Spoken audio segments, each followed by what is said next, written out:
This kid is the absolute genius of his school, highly popular. Naturally, everyone else is totally jealous. He has everything, power, fame, and even true love. But when exactly does true love actually begin? Right from childhood, that is the secret to finding the perfect match and getting moments like this. It all started years back. He was only 1 month old, but already drinking divine milk. Talk about a celestial power-up. Thanks to that, he grew way stronger than any average baby. One day, he completed a crazy system quest to kick his tiny legs 10,000 times. This unlocked a legendary evolution skill. Now, his body can grow and adapt without any limits. His physical vessel is evolving constantly. His parents are utterly stunned by his abnormal growth. They joke about him becoming a high-tech cyborg or a legendary hero, a normal infant, clueless. But inside Lin Zichen's brilliant mind, he was already wondering if he would become a superhero. Maybe Spider-Man. At only 4 months old, little Lin Zichen was secretly crawling all over the house. Nighttime was his training hour. He kept things quiet so he would not terrify his parents. Midnight gymnastics, silent push-ups, with every movement his physical attributes kept skyrocketing. At 6 months, he finally took his first steps in public without looking suspiciously superhuman. While watching television, he heard about the bizarre state of this futuristic version of Earth. The planet is plagued by mutant beasts, relentless monsters, giant threats attacking humanity daily. But humanity fought back, creating two distinct groups of legendary, high-tech protectors. They built heavily armed cyborgs and perfected advanced genetic modifications. This genetic research birthed super soldiers who reached the absolute pinnacle of human physical strength. Watching the news broadcast, Lin Zichen realized his own infinite evolution system was vastly superior. Why settle for cybernetics when you can evolve forever? Suddenly, a knock sounded on their door. The new next-door neighbors were moving in and came over to introduce themselves. Meet the friendly wife and her husband. Nestled safely in their arms was someone incredibly special. Lin Zichen looked closely. A sudden spark. He felt their destinies intertwine instantly. By 7 months, his training intensity doubled. He had a major reason to get stronger. In front of his parents, he played the sweet, innocent baby, but when alone, absolute grind. He tried to hide his strength, but a mother's sharp eyes are impossible to escape. Zhang Wangxin caught a glimpse of him standing up and rubbed her eyes in disbelief. Lin Zichen immediately dropped to the floor, pretending it was just a passing hallucination. Close call. Luckily, his mom shrugged it off, keeping his secret safe for now. Later, while giving him a bath, his mother noticed something wild and called her husband. She screamed out, "Look at this, our 8-month-old baby has a full six-pack." Lin Yansheng used every ounce of his brain power, recalling how their baby ate like a beggar. He declared their son a once-in-a-millennium prodigy. His mother could only sigh. Zhang Wangxin shook her head, married to a goofball. Still, she watched the baby closer. She left the television tuned to a channel detailing legendary martial arts families. The broadcast highlighted a genius child lifting 20 kilograms at just 2 years old. Zhang Wangxin was utterly convinced that Lin Zichen was vastly superior to that kid. And honestly, she was completely right. To our little genius, nothing was impossible. By age 2, he easily lifted 20 kilograms like it was absolutely nothing. But hiding his godlike strength from his family was becoming a massive, daily headache. He narrowly avoided exposure multiple times. However, the next threat was someone else entirely. His childhood friend, Shen Qinghan, was the one who almost discovered his secret. She often brought over tasty homemade snacks, falling fast asleep right after lunch. Lin Zichen trained during her naps, but a stubborn water tap was his undoing. Just cannot stay closed for long, leaving him completely soaked. By age 3, he was even stronger. 40 kilograms was a piece of cake for him. At age 4, the top prodigy of the heavenly capital could only lift 30 kilograms, even being stronger than that child genius. Lin Zichen still wondered why his level was stuck at Tier 1, maybe Tier 2 is just impossible for humans. The first time he When out to the city, the two mothers took their kids out to see. The town, the young boy was absolutely shocked to see beastmen and cyborgs. His parents did not let him use electronics, so he convinced his mother to take him to a library, hoping to find some answers there. Upon arriving, Lin Zichin ran straight for the shelves, startling his mother because the children's section was on the opposite side. Shumang remarked that little Chen Chen must be an actual genius to enjoy books so advanced for his age. Through those volumes, Lin Zichin discovered that this entire world was divided into 6 biological levels: normal, advanced, rare, epic, legendary, and mystic. Each category was split into 9 distinct stages. Normal humans stuck at level 1 were absolutely nothing compared to those beasts. Because of this, Lin Zichin realized he had to train much harder to face them. His system rewarded him for this discovery, making him realize that acquiring knowledge brings power. So over the following days, he kept reading and pushing his physical limits. At 4 years old, little Chen Chen finally started attending kindergarten, where he met his new teacher, Miss Jiang Mei. Not long after, he finally broke through to level 2, easily lifting 80 kilograms and performing crazy physical feats. But unlike him, little Han Han was completely at the mercy of other kids, constantly getting bullied. As her good friend, Lin Zichin could not just stand by. He decided to put a stop to the bullying. He easily terrified those kids, making Han Han admire him even more. For this heroic rescue, his system rewarded him. On top of unlocking new missions, he became the undisputed king of the kindergarten. 6 months later, he finally finished his reading quest, earning the celestial root of wisdom, which boosted his learning capacity to insane levels. Time flew past. At 7 years old, he and his friend were graduating from kindergarten. Over the break, Lin Zichin did not stop training. He ramped up his routine until he could run 100 meters in under 8 seconds. Using his boosted mind, he easily studied the entire elementary school curriculum in under a month, pushing his stats even higher. When elementary school finally started, Lin Zichin was already miles ahead of his peers, easily winning every single competition. But to him, all of this was nothing compared to unlocking rare system titles.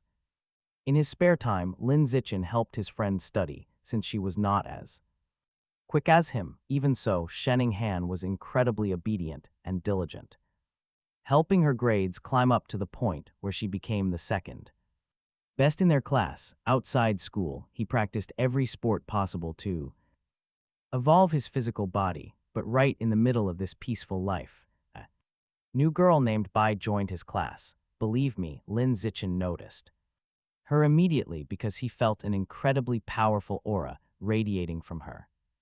While Lin Zichin stayed highly suspicious, his classmates only cared about Bai Shuer's stunning face. Even Shening Han found her absolutely gorgeous. Her hair looked like pure snowflakes, but Lin Zichin only focused on her strange aura, which felt completely different from normal humans. Was she some kind of science experiment, or born from special, mutated parents? No one knew. She never spoke to anyone, just sleeping through every single lesson. She did not even leave to use the restroom. At first, everyone was curious, but soon things went back to normal. Then suddenly, a strange, sticky fluid began oozing out of her. A foul smell filled the entire classroom, immediately drawing everyone's attention. Disgusted by the stench, a classroom bully threw cold water on her, mocking her cruelly for needing a bath. Bai Shuer hated it, but she didn't fight. She did not get aggressive. Instead, she just started to cry. Lin Zichin was completely thrown off. He thought she was dangerous. Shening Han begged him to step in. Please, do something. He knew absolutely nothing about her. Still, seeing a helpless girl get bullied set him off. Lin Zichin marched up and demanded he wipe the wet desk clean. Shaking with raw fear, the bully quickly obeyed. Nobody messed with Lin Zichin. Even the older kids feared his reputation. He was completely untouchable. Right after that, the protagonist took things further. Apologize right now. He forced everyone who mocked her to say sorry. And they did. Right then, Bai Shuer spoke for the first time. She thanked him. Shenninghan smiled. That is what friends do. From that afternoon on, the two girls became completely inseparable, sharing everything. They spent all day together, but one day, Bai Shuer sadly admitted. Her scent was foul and kept people away. She had always suffered, spending her entire life completely alone and friendless, until this incredible miracle happened. Shenninghan squeezed her hand, telling her she understood that dark, lonely feeling. She promised her that if she wanted, the three of them could be best friends. Overjoyed, Bai Shuer wrapped her arms around her, hugging tightly. She cried tears of pure gratitude, wanting so badly to repay them. They always shared their snacks with her, and now she had something special. She pulled out a necklace made of beast fangs, explaining it was a precious birthday gift from her mother. She wanted them to have it. Shenninghan gladly accepted, swearing they would stay close forever. But as we all know, peaceful moments like this never seem to last long. Out of nowhere, Shenninghan got the crushing news: her friend was transferring. Lin Zikin discovered the shocking truth by sneaking around the headmaster's office. He found files proving Bai Shuer's true identity was a heavily guarded state secret, far too dangerous to be revealed to anyone. Just like that, she vanished. He never saw her again. Soon after, crazy things started happening. While giving his tired mother a relaxing massage to ease her exhaustion using a pressure point technique he had recently mastered, a sudden news report caught his eye. A 10-year-old child prodigy from Kyoto had successfully fused his DNA with the gene of an incredibly powerful beast. A kid lifting 500 kilos, and Lin Zichen instantly realized it was the very same boy from before. His dad mentioned this child prodigy was always plastered all over the television, reckoning they were just trying to hype him up into some big-time advertising influencer. His parents kept muttering over the news, but Lin Zichen worried he was falling behind, lacking any special gene function like that TV star. Even so, the young man knew he had the drive to become someone far greater. He kept his chin up, deeply confident in what lay ahead for him. Suddenly, the TV broadcast cut to a massive beast invasion, ravaging a neighboring country. Giant mutant rats wrecked whole cities, leaving total chaos in their wake. Controlling them seemed impossible, but the investigation soon pointed to something darker. It turned out a group of heretics triggered the entire horrifying crisis. Japan begged other nations for help to wipe out these monsters. Watching the screen, Lin Zichen realized these cultists had completely sold out their own kind. They abandoned humanity, choosing instead to shake hands with bloodthirsty monsters. Just as he was processing this, a massive, deafening explosion shook their home. It rattled the entire family. Lin Zichen rushed to the window and peered outside. A squadron of flying cyborgs soared through the dark, leaving him wondering what they wanted. With no answers, he simply headed off to school the very next morning. Meeting up with Shen Qinghen, he noticed her strange necklace was glowing brightly. Lin Zichen realized that the odd aura wasn't coming from his friend. Instead, the energy pulsed directly from that mysterious gift hanging around her neck. The glow faded back to normal quickly, but the boy couldn't shake his growing unease. With cyborgs overhead and a glowing necklace, you just know things are about to get wild. On their walk, a strange woman suddenly approached them with an overly sweet compliment. She asked if they were siblings, but Shen Qinghen quickly told her they weren't. They were just childhood friends, she said, which made the woman smile playfully. She claimed she was quite jealous, wishing she had a close friend like that too. Then she casually asked why the two teenagers were walking to school completely unguided. Before his friend could speak, Lin Zichen grabbed her arm, muttering they would be late. Dragging her away, he firmly warned her never to answer questions from suspicious strangers. Once classes wrapped up, the pair started making their way back home. But entering a quiet, narrow alleyway sent a sudden chill down Shen Qinghen's spine. Lin Zichen reassured her, pointing out the neighborhood was cleared for demolition soon. That explained the heavy silence, but then the creepy woman stepped out from the shadows. She grinned at her burly partner, Shang, saying she had finally tracked down the kids. Lin Zichen realized his detours hadn't worked at all, they were being followed the whole time. She tried playing nice again, sweet-talking the children into coming along with them quietly.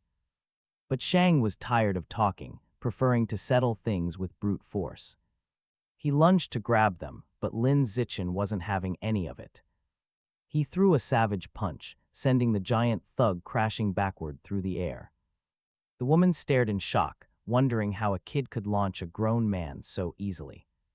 Seeing her freeze up, Lin Zichen didn't waste a single heartbeat. He closed the gap instantly, striking her down before she could even react. Scanning the empty alley, he realized eliminating these two was the safest way to hide his power. But just as he resolved to end them, the entire ground beneath him began to shake. Trembling without knowing where it came from, suddenly, in the middle of the chaos, a mutant rat appears. The monster actually saves him the trouble by eliminating both. Witnesses, immediately Lin Zichen starts running from the beast, carrying his friend in his arms to escape faster. The poor girl is terrified, but he says they only need to find a safe place. Right in the middle of their escape, a female cyborg arrives flying down. Lin Zichen notes how incredibly fast the response force showed up. The cyborg then faces the beast and prepares a missile lock. Moments later, she fires directly at the giant rat, completely ignoring the kids nearby. The metallic warrior doesn't take long to finish off the beast, and the children manage to get back home safely. Lin Zichen thinks that her power level cannot be very high, especially since she used weak weapons and still took 7 minutes to defeat the beast. Either way, he knows that mutated rats are extremely dangerous. Besides being huge and strong, they can easily reach up to Tier 5. Grateful to have escaped, Lin Zichen realizes he needs to train way harder in case a crisis like this happens again.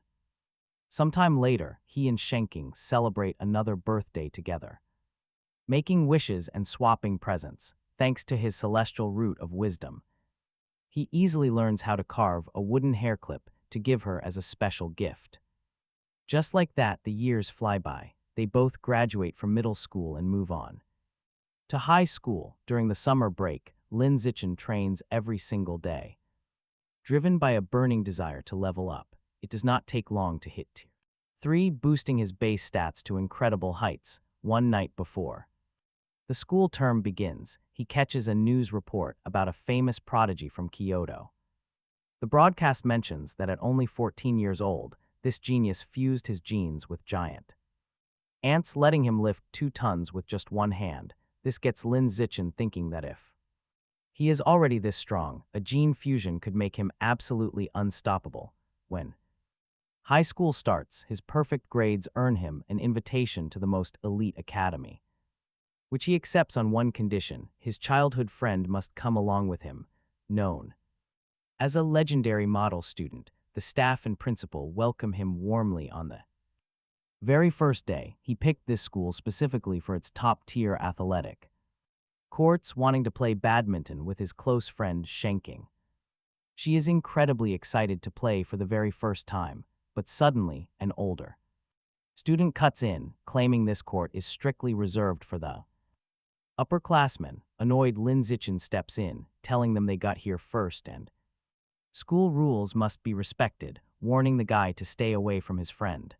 The arrogant senior snaps back that even if the emperor showed up first, this is his court and he sets the rules, but Lin Zichen simply tells him that from now on he will be the one making the rules and they had better get used to it quickly. With that, he unleashes a smash so devastating that it completely shatters the bully's racket. Not only the senior, but everyone watching is left frozen in absolute terror. They immediately apologize for the trouble, promising that they will always respect his new rules from now on. After that demonstration of power, nobody dares to bother the duo ever again. In class, Lin Zichen ignores the basic lectures to study far more advanced subjects. having already mastered the entire high school curriculum on his own, using his incredible mental skills. He absorbs endless knowledge from the web, exploring not just academic topics but anything that catches his endless curiosity. Our main character not. He did not just become the top student, he crushed every single sports tournament. No system perks, even so, it was a massive athletic win. At least his school popularity shot right through the roof. Still, he never neglected his best friend, not for a second. No matter what, soon, a major physical event came up. It focused on 3 raw skills: strength, jumping, and speed. Mastering these meant he would completely dominate the physical arena. Even holding back, Lin Zichen easily took first place. High School Emperor, that became his brand new undisputed title. Walking home, Lin Zichen got to thinking about vital essence. If he was superior, consuming another creature's life force should strengthen him. To test it, he borrowed a necklace from his close friend. And just like that, he successfully absorbed the essence inside a beast fang. This was wild. It belonged to a mutant butterfly. He searched the web but found absolutely nothing about it. No articles at all, only his system held these ancient secrets. Determined, he decided to scan the necklace one more time. A warning popped up. He had absorbed an abyssal giant butterfly. But there was a catch. He barely got anything. Just 2%, he only had the fang, not the full body. The next morning, a wild idea hit him on the way. What if he targeted another monster and absorbed its terror instead? Suddenly, the martial arts coach interrupted him with a massive grin. He praised Lin Zichen's tournament run, calling it school history. In fact, the coach practically begged him to join the official team.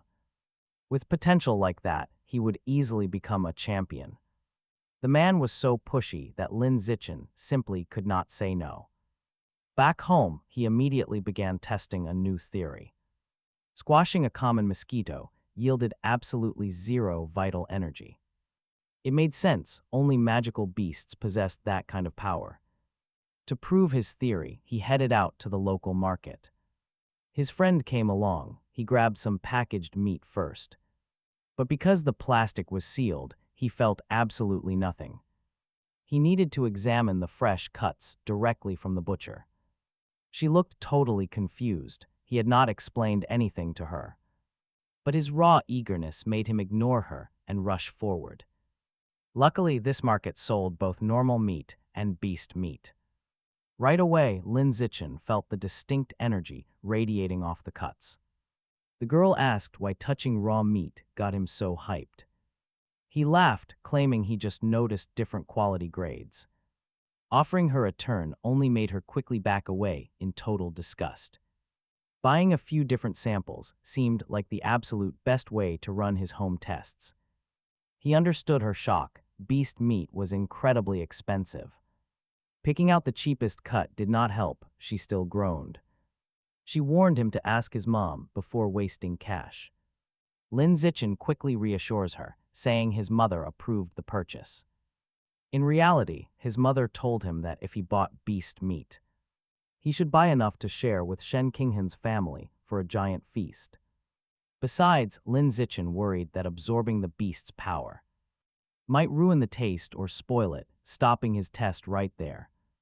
This rare piece was way too expensive to risk wasting on a whim, and he had absolutely no idea when he could afford more. But pedaling back home, the temptation is just too much to handle. Lin Zichen decides to absorb the raw essence right on the street. Suddenly, his system lights up with a brand new notification. He has successfully absorbed the dark essence of a ghost squid. But that tiny scrap barely gives him 1% of its total power. He realizes he needs a massive amount to reach 100%. The beast's main ability is liquid affinity, completely dissolving in water. That would be insanely useful, but the cost is just too high. Lin Zichen needs to start making some serious cash instead of relying on his parents. To his relief, absorbing the essence didn't actually spoil the meat at all. At least dinner isn't ruined, so tonight will still be great. Lost in thought, Lin Zichen almost crashes straight into a crowd. He completely forgot he was riding a bicycle in the middle of town. Slamming on the brakes, Shen Qinghan suddenly gasps at a terrifying sight. An armed criminal is holding their teacher, Jiang Mei, hostage in the street. Police surround the area as the captain tries to negotiate her release. He orders his men to hold their fire, prioritizing the hostage's safety. An officer suggests a tranquilizer dart, but the captain quickly rejects it. Too slow, the culprit might react and strike. But out of nowhere, a perfectly aimed stone comes flying through the air. It smashes the culprit's hand, forcing him to drop the knife instantly. The captain yells to move in as they tackle the criminal down. Shen Qinghan saw Lin Zichen throw it, but he signals her to stay quiet. He tells her they should just go home and act normal. But the captain spotted the throw and immediately confronts the boy. Lin Zichen instantly plays dumb, denies everything, and runs away toward home. The captain finds it highly suspicious that a hero would just flee. Usually, anyone else would be begging for a massive reward. Hearing the word reward, Lin Zichen stops in his tracks and turns back. He confesses to the throw, claiming he just wanted to avoid any attention. The captain smiles, saying they need to head to the station first. Lin Zichen quickly texts his family to explain where he is going. But wait, things are about to go horribly wrong. The hostage taker is a heretic. He mutates into a monster. He attacks instantly. The captain orders everyone to fire. Bullets rain down on the giant rat, but they barely scratch it. Desperate, the captain radios for immediate backup to contain the threat. Lin Zichen grabs Shen Qinghan and Jiang Mei, shouting that they must run. Escape as fast as possible. Lin Zichen confirmed the beast wasn't trailing them, but they still had to put some distance between them. That's when he spotted a cyborg. Heading straight for the beast, police backup had finally arrived. Carrying a massive laser cannon, the moment they opened fire on the rat.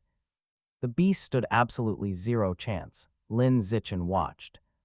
Captivated by the sheer destruction, soon after he checked his bike, which thankfully survived the heavy blast, but the meat was another story. It had completely rotted. Draining that core essence ruins the food. The decay process just takes a little while to show, so to cover his tracks he blamed the dead heretic. Within minutes, they were in a patrol car, heading straight to the station, but he never expected this car. The exact same vehicle that transported the heretic's charred body. Despite the rancid stench, he wondered if some vital essence still lingered in the corpse. He had to try, could he absorb it right now? Lin Zichen focused his mind, silently attempting the draw. Success, no one noticed as his system flashed, 5% of the giant rats. Essence successfully absorbed, because the death was so recent, the energy was dense. Far more than he expected, he slipped past the guard easily. But the captain, oh, he was a different story. Once the reward money was sorted out, the captain lined in with a sharp stare, asking how a schoolboy throws a rock that far with deadly precision. Lin Zichen shrugged, told him he practiced at school and got lucky. Right in the middle of this intense questioning, his mother burst through the doors, frantic. He immediately tried to soothe her, promising he was fine. They only brought him here to hand over a quick reward for his bravery.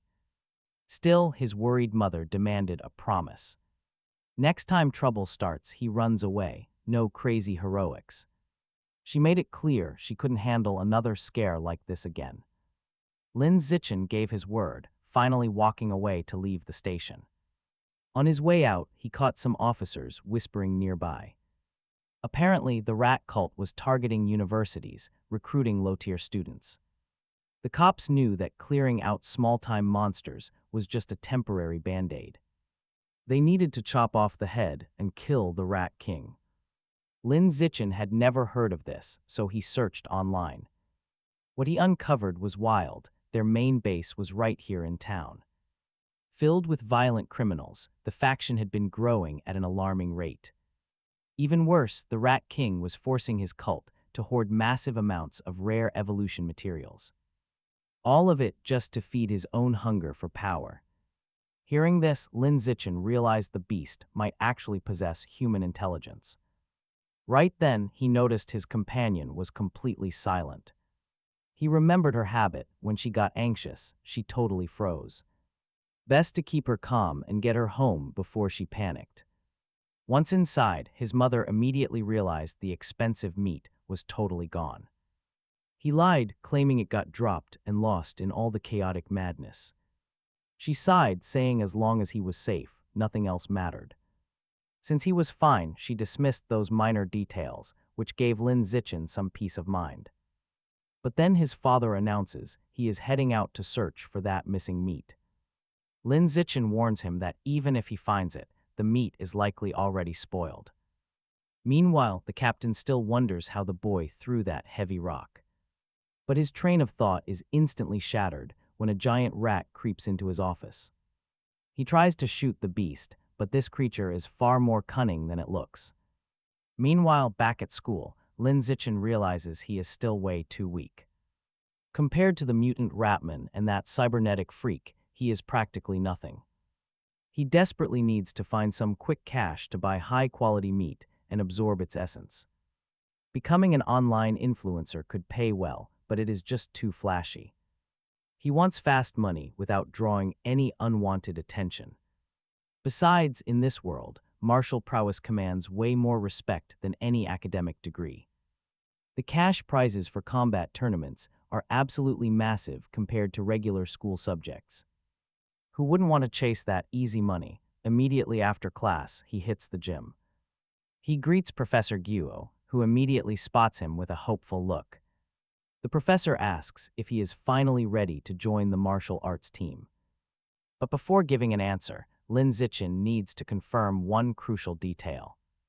Do these local tournaments actually pay out cold hard cash to the winners?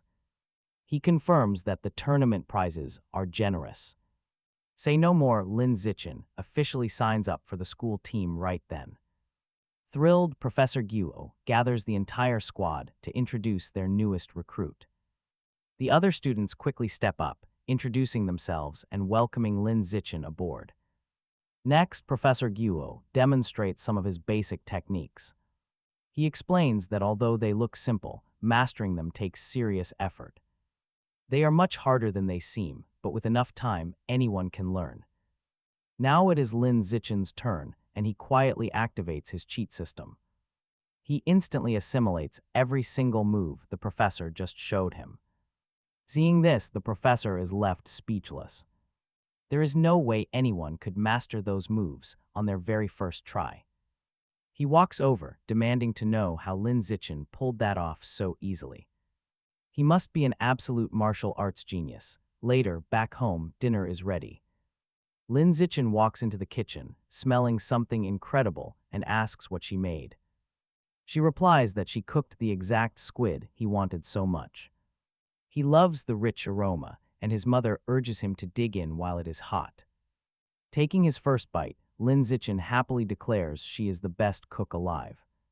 She beams with pride, mentioning that she bought over a full kilogram of fresh squid. But as he eats, his system suddenly alerts him of a life essence absorption. He can actually absorb life essence just by eating meat. This is a total game changer. Suddenly, a breaking news report flashes on the television. A 14-year-old prodigy has just merged with an experimental power reactor. This makes her the youngest cybernetic human in history with insane new abilities. She can lift 2 tons, run 100 meters in 3 seconds, and even fly. Lin Zichen realizes this girl is on a completely different level of power. He assumes her insane strength must be due to some high-grade modifiers. Then the news shifts to a report about Captain He Chunchen being brutally attacked. Rat and died from those horrific injuries. Hearing this, Lin Zichen wonders if it was the exact same beast. Furious, he kicks his training into overdrive. Training into overdrive, sworn to crush every single rat. Soon, his body undergoes an insane transformation. He can lift a ton without any buffs. Next up, martial arts. Now he is fully prepared to dominate any tournament. Soon, he is walking toward the local school. Jim beside his friend, who is highly curious about his sudden power. Out of nowhere, a classmate stops him, asking if he had breakfast. She offers him some fresh milk, but Lin Zichin politely declines the offer.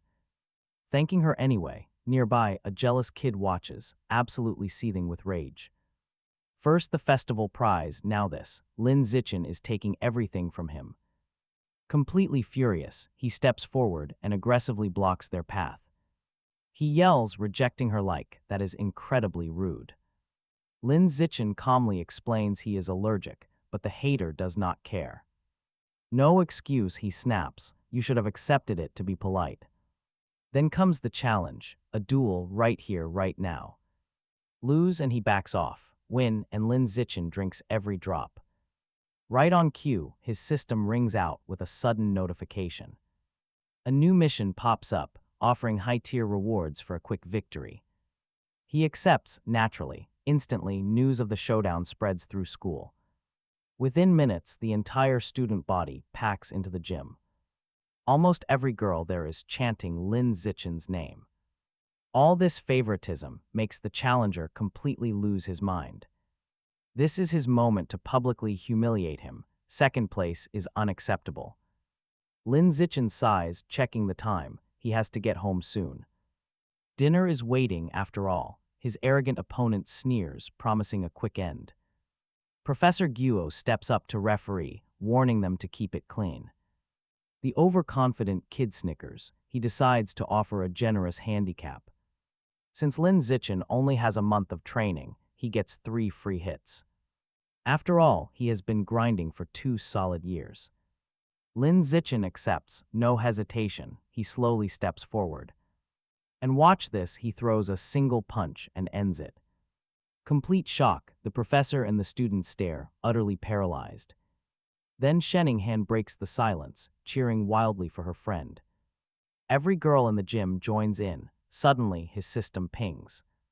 Affection points maximized, but to truly boost his main fighting stats, he needs to defeat 1,000 opponents, 1,000. Looking around, he has only beaten one, so he turns to Professor Guo. Can I challenge everyone else inside the gym right now? That question terrifies the crowd. Half the boys immediately make for the exit. Meanwhile, the loser refuses to back down, crying about a surprise attack. He demands a rematch, but the professor shuts him down instantly. Take it like a man, Guo says, calling up the next student. The chosen opponent slowly steps forward, sweating bullets. Inside, he is totally petrified, but desperately tries to look tough.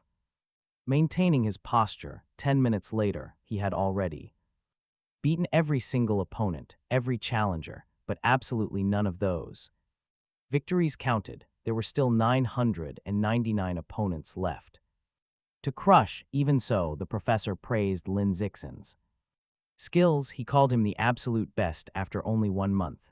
The instructor knew that with him on the squad, they would surely win the upcoming regional tournament. Right then, Lin Zichin realized this tournament would be his absolute best chance to reach his goal, realizing that beating opponents in official, sanctioned matches had to count toward his mission progress. In this world, students either grind martial arts or focus on books, but the fighters, they are the ones who truly stand out, inspired.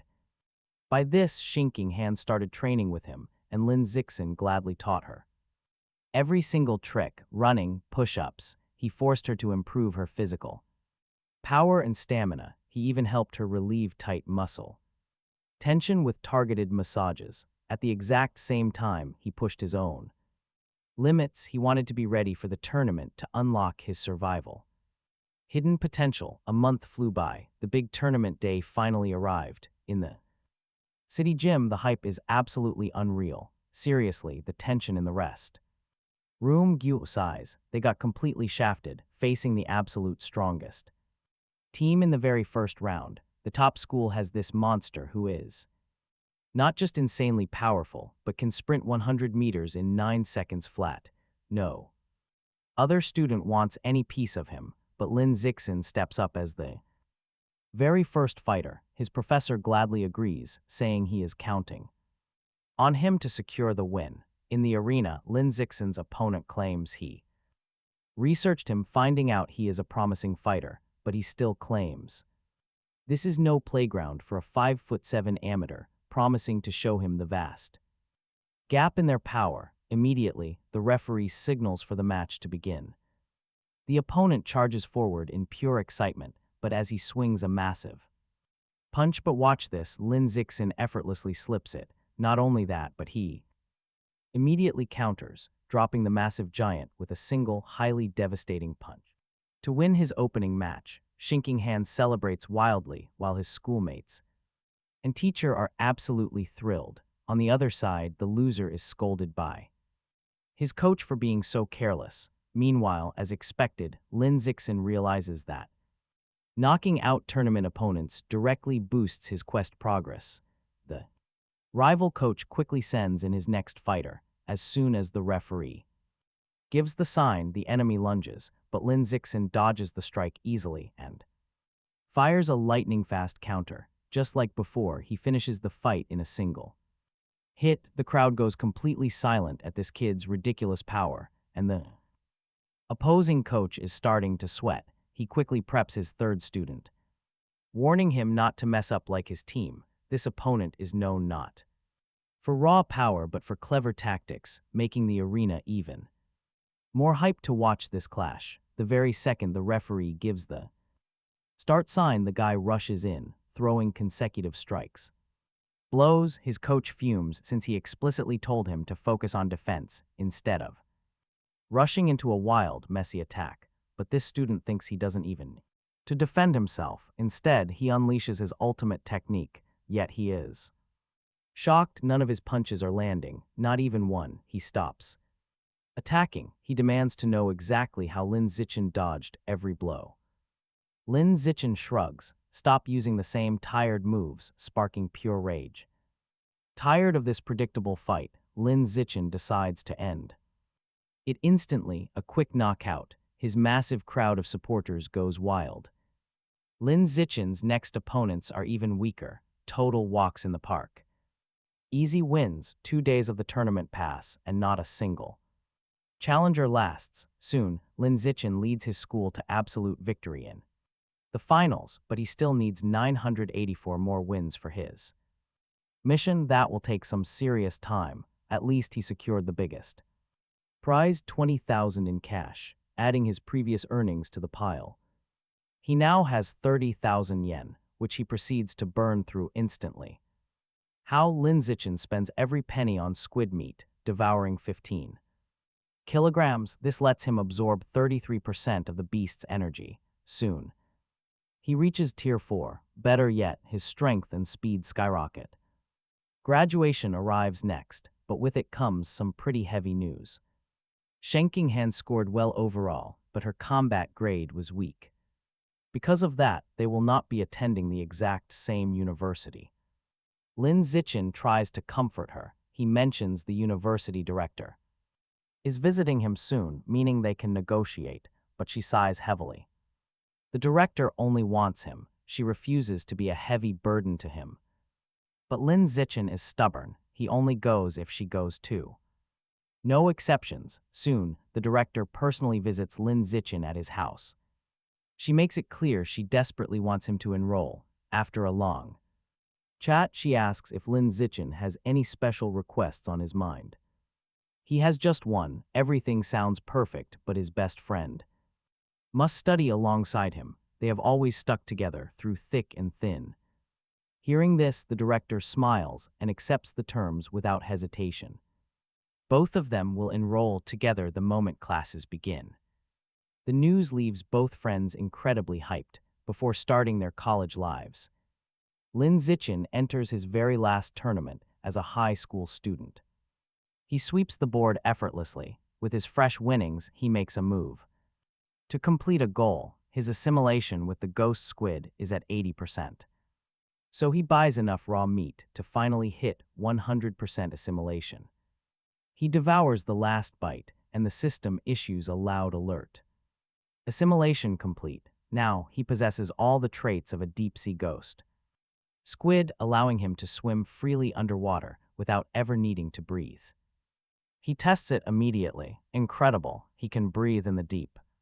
Underwater effortlessly, and his skin does not get wrinkled at all. However, that is the only benefit, no secret powers, a bit disappointing. Still, he resolves to keep absorbing monster traits until he uncovers something genuinely overpowered. Every legend has to start somewhere, shortly.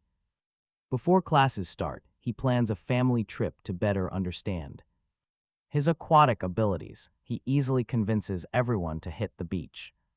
While Shanking Han complained about how freezing the water was, Lin Zichen took the chance to dive in head first, instantly putting his newly acquired skill into action. She then confessed that she did not know how to swim, asking him to teach her. Lin Zichen had no clue she could not swim, but he happily agreed to show her the ropes. He guided her as best he could, never expecting the girl to catch on this fast.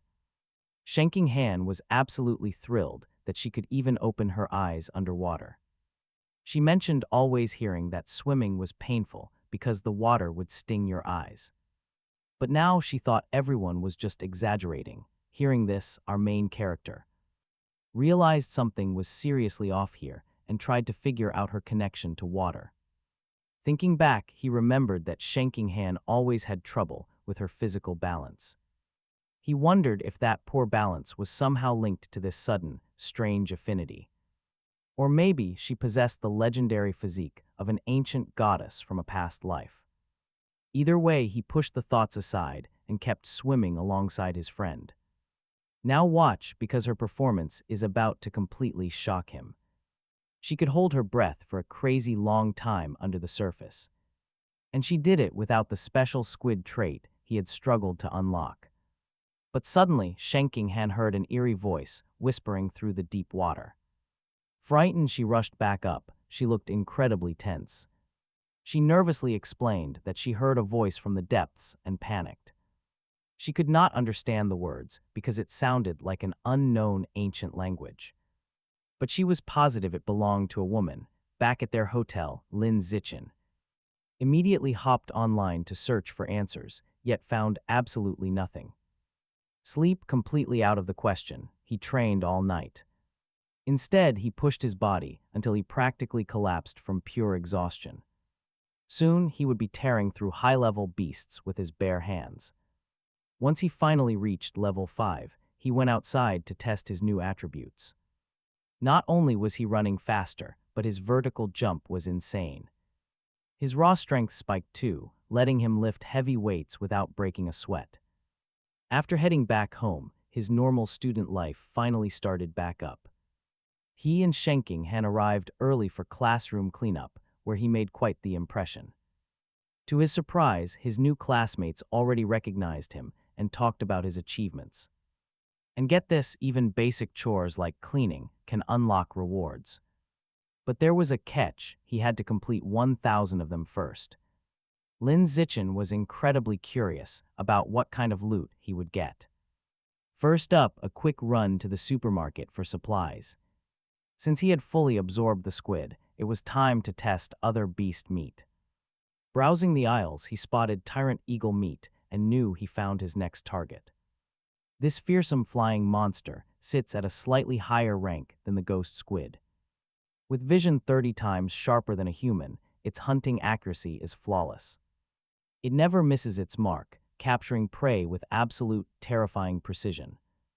Lin Zichen knew that absorbing these eagle traits would make him insanely dangerous. Even better, it was the second cheapest option on the shelf. After taking a bite, he successfully absorbed 1% of the eagle essence. But at this rate, he would need 200,000 credits to finish, which meant he had to absolutely dominate upcoming tournaments to get those funds. Reward: the tougher the challenge. Later at the university, Lin Zichen met his professors, and everyone had to introduce themselves.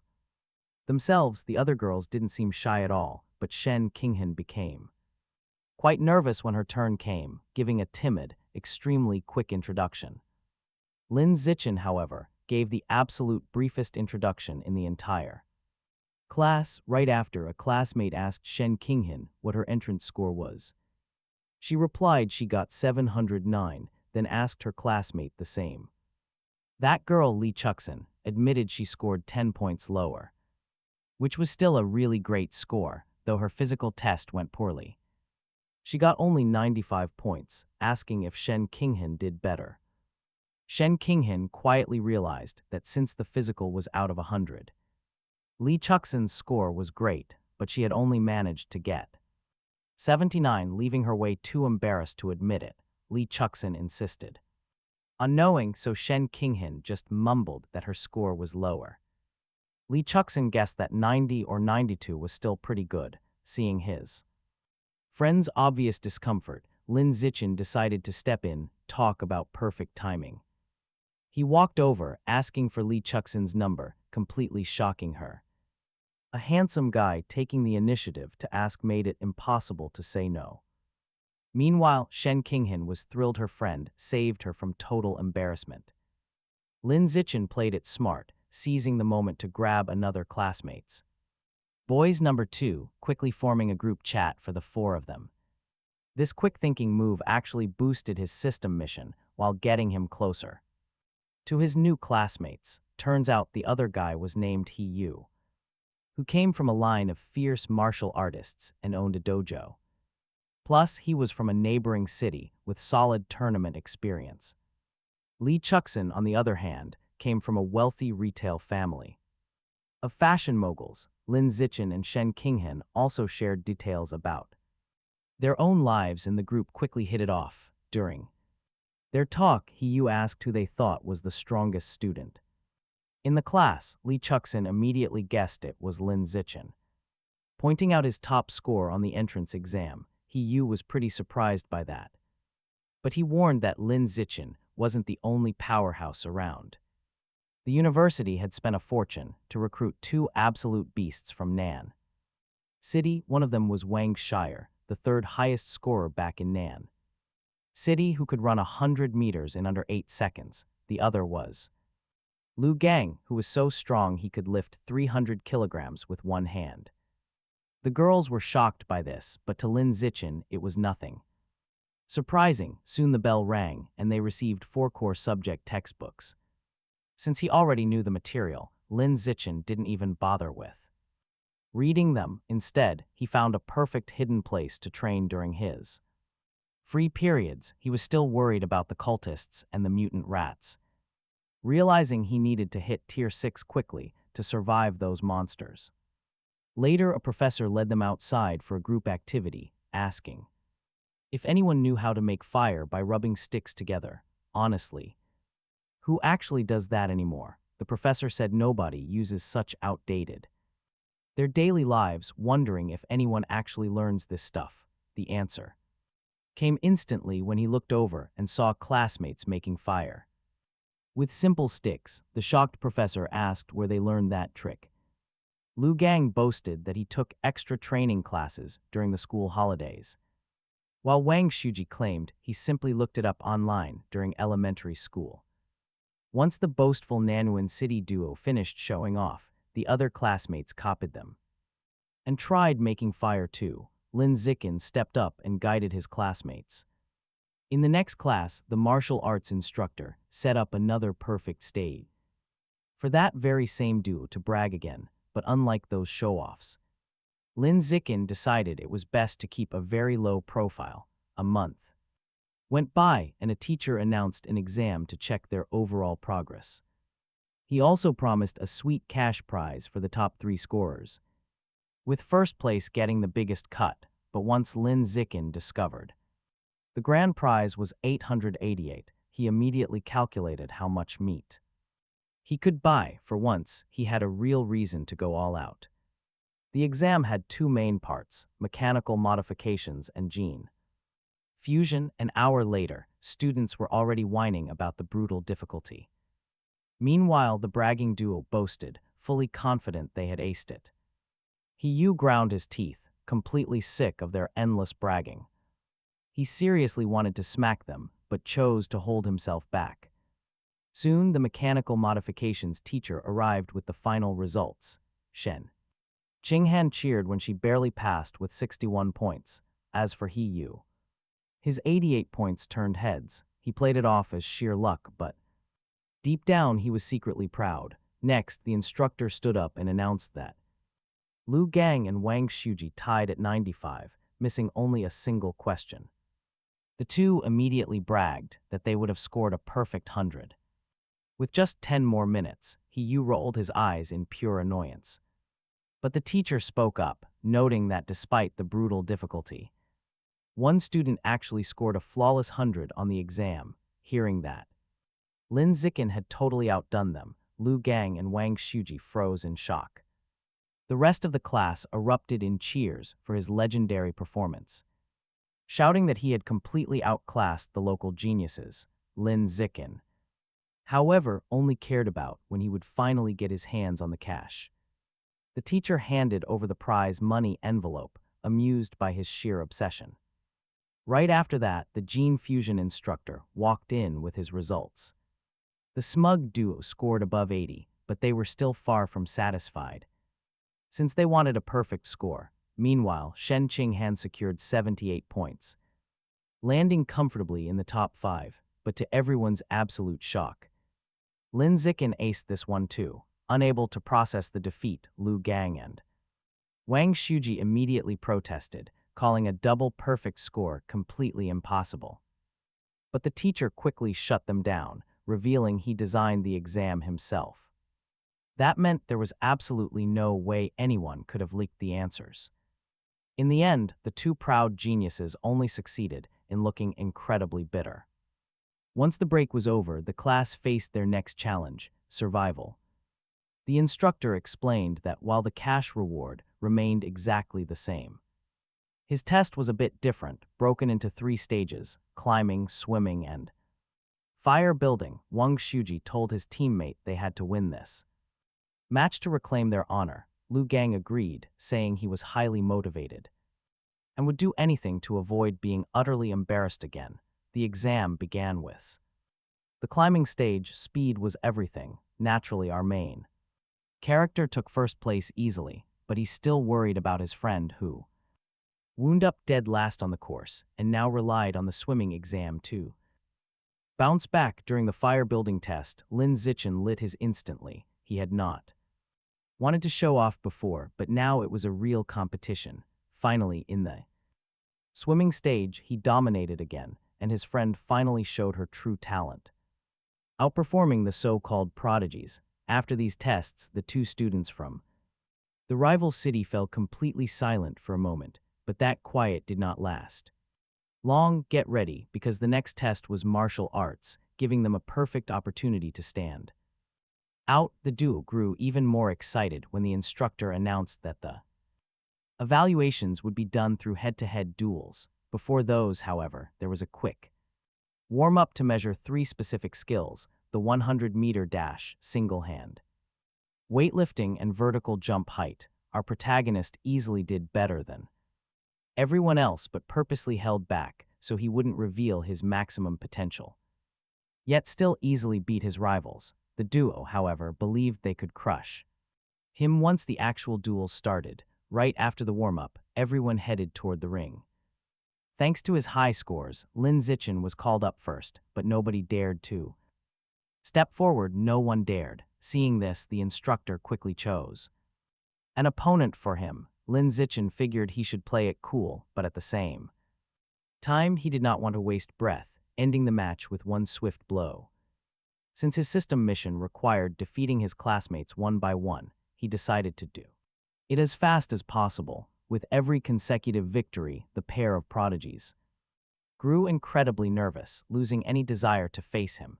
Meanwhile, Hugh stepped into the neighboring ring, claiming to be in peak condition as he challenged the arrogant elite students. To avoid fighting Lin Zichen, Lu Gang accepted the challenge, fully confident he could crush a weaker opponent. Hugh immediately went on the offensive, but the giant barely felt those strikes. Lu Gang managed to grab his opponent's leg and tossed him clean out of the ring. After winning, he bragged that while Hugh possessed decent martial technique, his own raw power was vastly superior.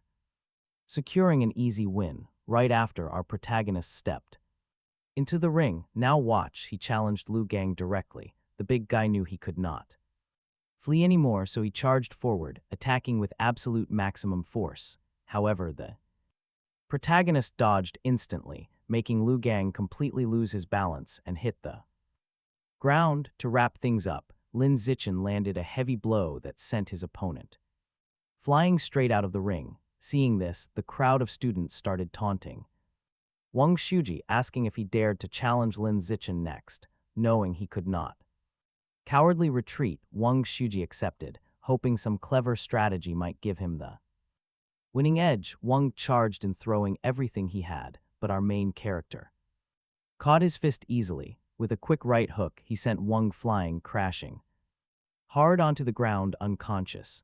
Next, Lin Zichen defeated everyone else with perfect ease. He realized that according to his system rules, he still couldn't face.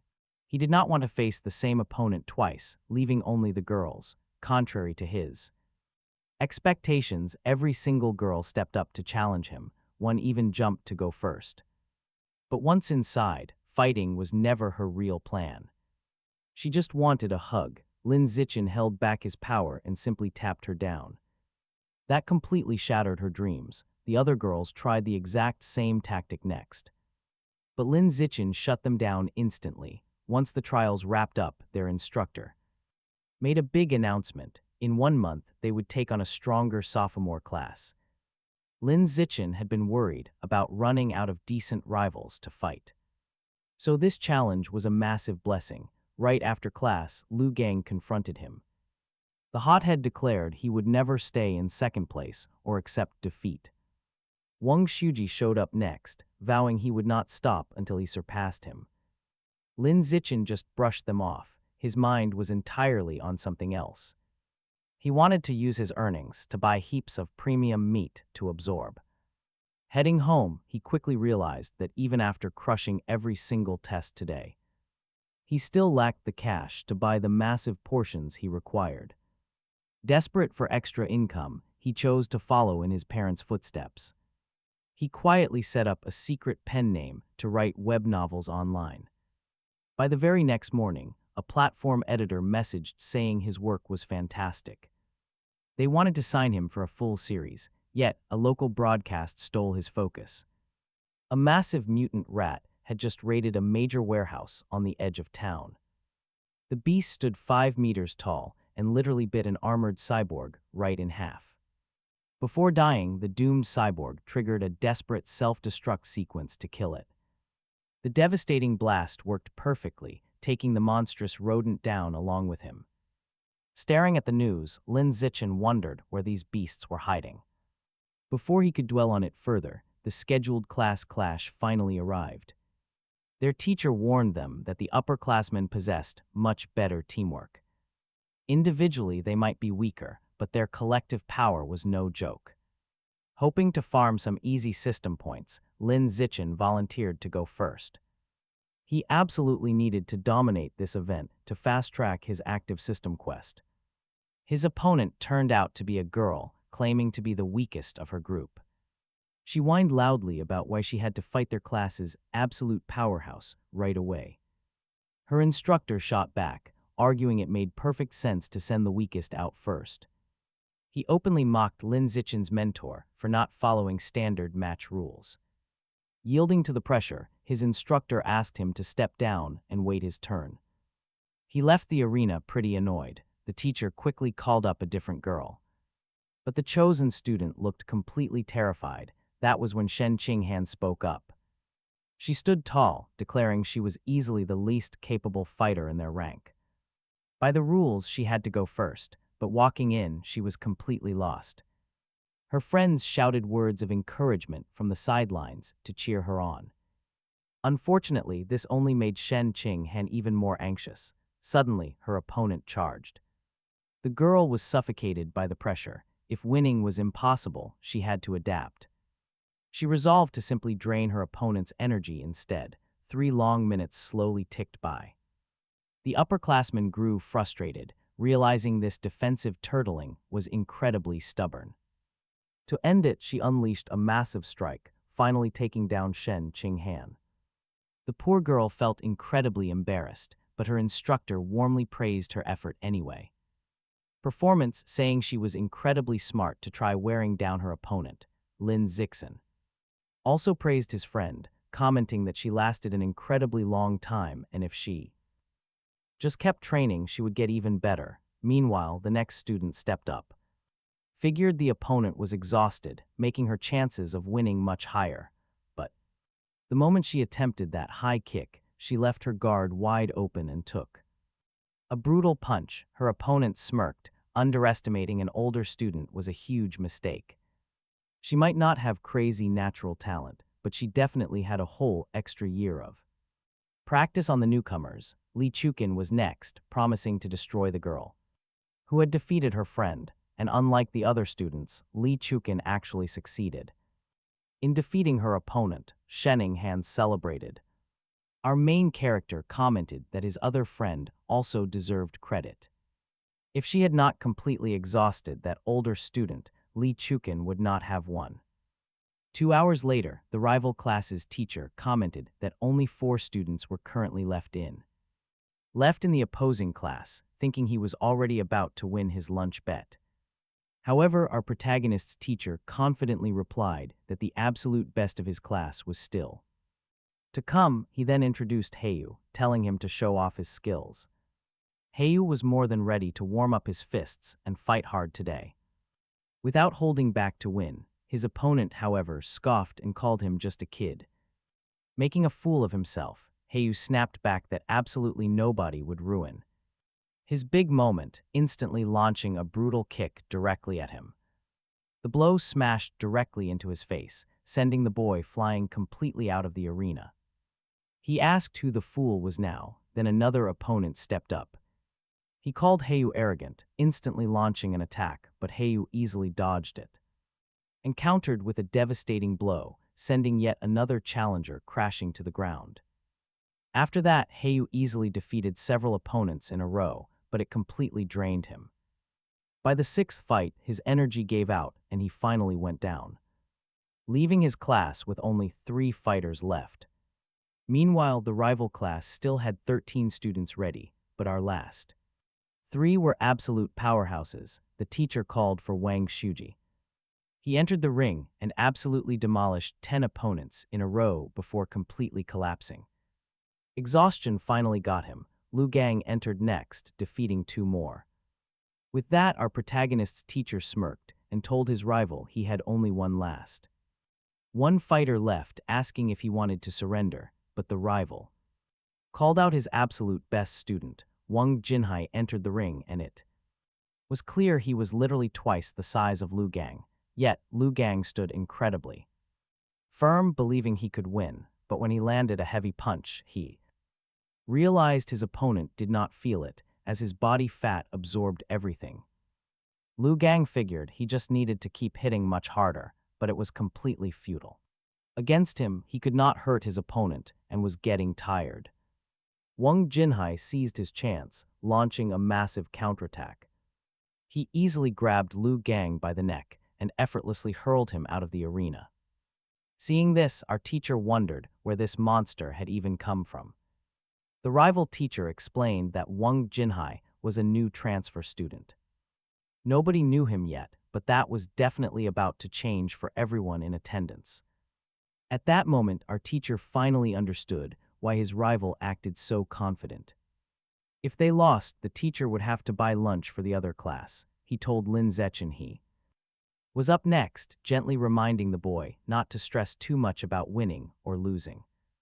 But Lin Zechin did not show even a tiny hint of worry.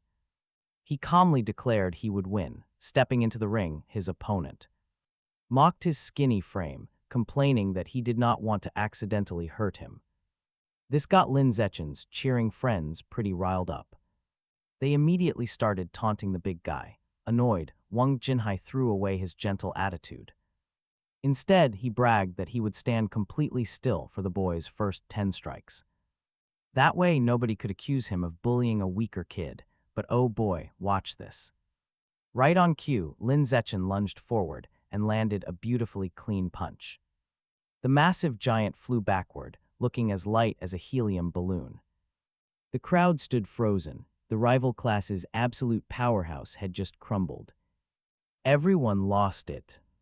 Lin Zechen's friends celebrated wildly while the big guy finally woke up, barely knowing where he was. After the fight, the rival teacher admitted the young prodigy was seriously impressive. He compared him to Wuyan Chengbak when he was a legendary first-year student. Overhearing this, our main character asked his teacher who this legend actually was. The teacher explained that Wuyan Cheng was an elite senior who graduated years ago. Even as a complete rookie, he crushed an upperclassman and built a massive reputation. Just like Lin Zechen, he was an absolute monster of a prodigy. Lin Zechen nodded politely, but secretly figured this senior was still no match for him. A bit later, their homeroom teacher gathered everyone to celebrate the big win. He proudly announced that the losing teacher had paid for all of their lunches. The classroom erupted in cheers, thanking Lin Zechen for carrying them to victory. After that day, his fame skyrocketed, and everyone wanted to know his secret routine. But his best friend, Shening Han, started worrying he wouldn't have time for her. To keep herself close, she acted as helpful and supportive as she possibly could. However, her strange habit of taking endless trips to the bathroom had not changed. During one visit, she overheard a few jealous girls calling her a desperate suck-up. They claimed she was just trying to monopolize Lin Zechen, but she ignored them. She proudly told herself she was simply his loyal childhood friend, nothing less. Walking home, Lin Zechen noticed she was unusually quiet and asked if she was okay. She sighed, explaining how her mother always promised things would improve when she grew up. She was told not to stress so much about her rather embarrassing condition. But even now, she admitted she still had to wear diapers to bed. The constant fear of nighttime accidents was secretly eating away at her confidence. She quietly confessed she felt broken, believing she had some kind of medical disability. Lin Zechen shook his head, telling her it was not a disability at all. In fact, he claimed it was an incredible superpower she just had not mastered yet. The poor girl stared at him in utter disbelief, completely caught off guard. But Lin Zechen argued her unmatched talent for swimming was proof of this gift. Her body was naturally built to thrive in the water. Blushing, she smiled and asked if he possessed a special superpower of his own. Lin Zechen smiled back, admitting he also had a few unique tricks. Shening Han cheered up instantly, practically begging to see those powers in action. Whatever it actually was, she knew it was incredibly powerful. Just then, a commotion broke out nearby, where a man was trying to chase off some rat. Exterminators, wielding a broom, he shooed them away, yelling that he would never let his brothers die and that he would fight anyone who tried to hurt them. Shen Qinghan muttered that the guy was completely out of his mind. Lin agreed that the stranger seemed mentally unstable, but told her they should probably just go home. Back in the apartment, his family caught a sudden news broadcast about a young female teacher who vanished right after her shift ended. His mother mentioned that she was the fourth young girl to disappear this month alone. His father corrected her, saying she was actually the fifth victim. The news anchor recommended that young women avoid walking around alone after dark, since the actual cause was still unknown. His mother told him not to let Shen Qinghan go out by herself and to always accompany her. The next morning at the local police precinct, the crazy man from the street was locked up and given a medical exam. The doctor explained the results were entirely inconclusive because the patient had not spoken a single word, but one officer pointed out the guy was not mute, because during his arrest, he was screaming his absolute head off. Suddenly, the prisoner began to mutate into a giant rat. The guard immediately yelled for backup, knowing only specialized cyborgs could take down such a beast. The officers struggled to contain the thrashing beast while waiting for backup. A female officer urgently told the captain that every single cyborg was already deployed and that They lacked the heavy firepower to hold their ground. Realizing this, the captain decided their only play was to lure the rat out of town and wait. The officers piled into their squad car and desperately tried to draw its attention. But the beast was relentless, slamming straight into their vehicle mid-chase. Because of that, they completely failed to lead the monster out of the city. Luckily, a powerful female cyborg showed up right on cue and opened fire on the creature. Still, the clever rat dug a quick tunnel and vanished. She knew that. With its fresh wounds, it could not have slipped very far away just yet. That night, Lin found himself wide awake after looking over the online performance of his web novels. They were doing incredibly well and bringing in serious cash. So he decided to go out for a late run to test his newly acquired strength. He could feel the physical changes already, realizing he was rapidly closing in on his true ultimate potential. But then he caught sight of a massive rat in a dark alley. The creature was eating while muttering to itself. Lin froze, completely shocked, and wondered if this was the very same monster from the evening broadcast. He figured it was smartest to back away and dial the police, but the beast spotted him and lunged forward to devour him. Cornered by the beast, Lin had absolutely no choice but to throw down. With one heavy punch, he sent it flying. The rat staggered back in shock, seeing nothing but a scrawny student in front of him, and wondered where that insane power came from. Grabbing a rock, Lin hurled it straight at the beast. He knew he had to keep this monster at a distance, firing off stone after stone without giving it an inch of breathing room. Pummeled repeatedly, the giant rat collapsed in the dirt. Totally defeated, seeing the beast lay dead, Lin stepped forward to absorb its remaining. Inspecting the rat's remaining essence, he noticed only 2% was left compared to 5% last time. A clear pattern was emerging, possibly connected to those heretics lurking in the dark. But with dawn fast approaching, he decided it was best to head home for now. Sometime later, the cold cyborg arrived, searching for whoever had slaughtered the rat. Deep in the shadows, a cultist dragged a captured woman before the Rat King. The king scoffed, growling that a single offering could never satisfy his endless hunger. Bowing low, the servant trembled while stammering out a desperate excuse. He explained that heavy security patrols kept almost everyone locked inside at night. Hunting women on these empty streets was getting too risky without raising alarms. Annoyed by the excuse, the king ordered him to start hunting young men instead. Snatching the prisoner, the monster tossed a scrap of raw meat to his loyal subordinate. Grateful for the disgusting reward, the servant devoured it greedily on the spot. But the king warned him that common prey would no longer cut it. Their grueling daily labor ruined the meat, making their stringy flesh taste terrible. He craved the elite, whose comfortable lives kept their strong bodies tender and sweet. Meanwhile, Lindiken had been training his close friend right inside his own home. With the outside world turning so hostile, she desperately needed to build her strength. He pushed himself to guide Shenning Han, correcting her movements with patient care.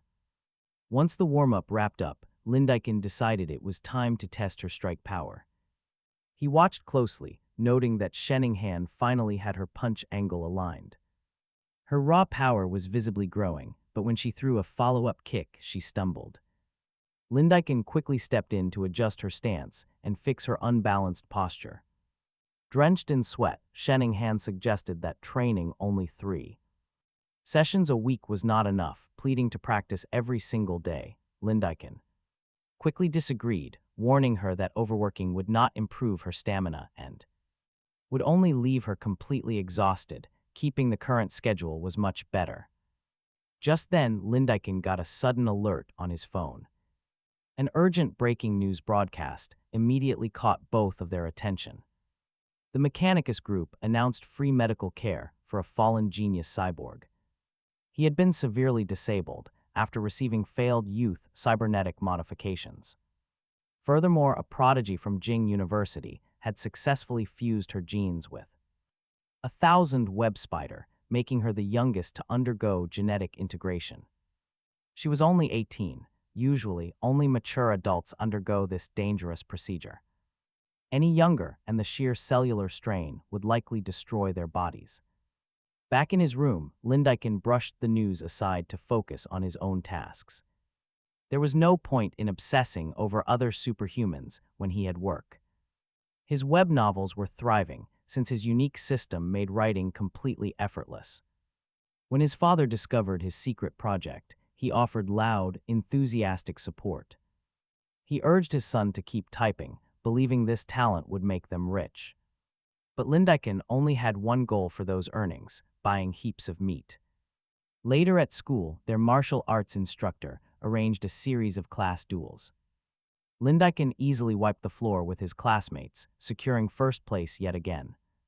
Unfortunately, his sparring partner did not share the same effortless path to victory. Xinghan lost every single match, landing right at the very bottom. Still, her moves were visibly sharper, showing her hard training was slowly paying off. She was improving, slowly but surely. Even the teacher noticed. He encouraged Xinghan to keep training hard for their challenge. In a month, his class would face them, the strongest elites. His goal: train them to win, crush them completely. Sometime later, Lin Zichen started raking in novel cash. But at the market, the meat vendor offered a discount for 50 kilograms. Because of this, Lin Zichen decided to hold off. He did not have enough cash for 50 kilograms, so he saved. The next day, his friend wanted to check out a new cafeteria stall. The smell of fried food immediately made Xinghan's eyes sparkle. Tray in hand, she was glad they beat the crowd.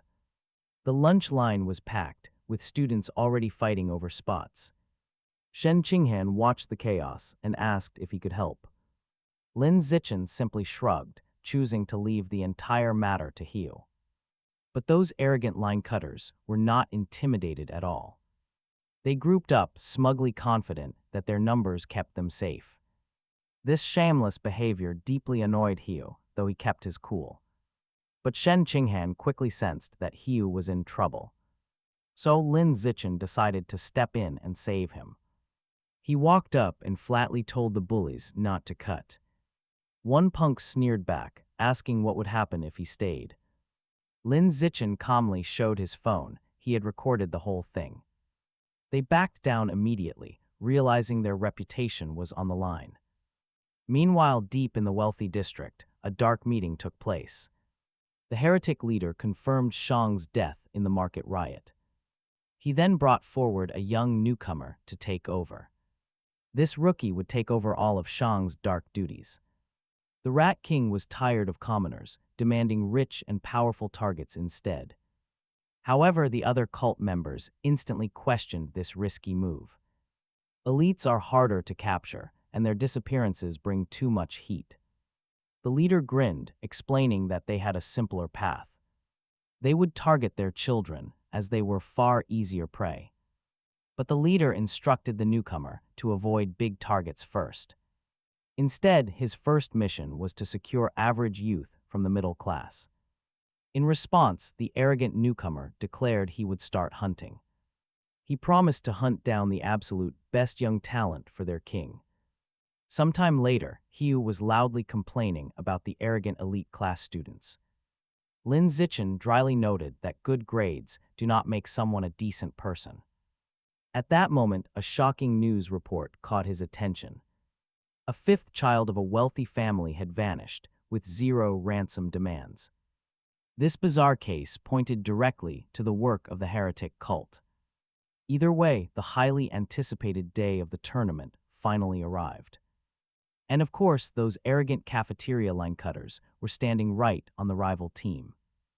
It did not take long for Hiu and the rivals to trade trash talk. Xinghan stepped up first, easily blocking the very first attack. She fought back at first, but her opponent's strength was far superior, not just her. But other classmates were also wiped out by the same tough opponent, including Li.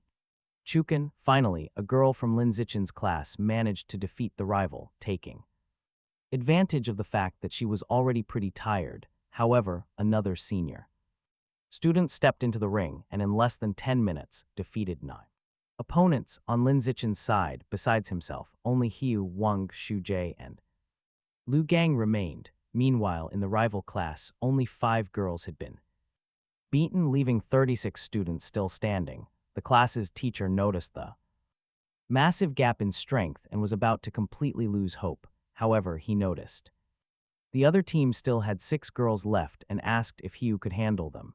Hiu replied that he absolutely could and immediately stepped right into the ring. He thought 6 was a tiny number, honestly wanting the chance to fight even more pretty girls instead.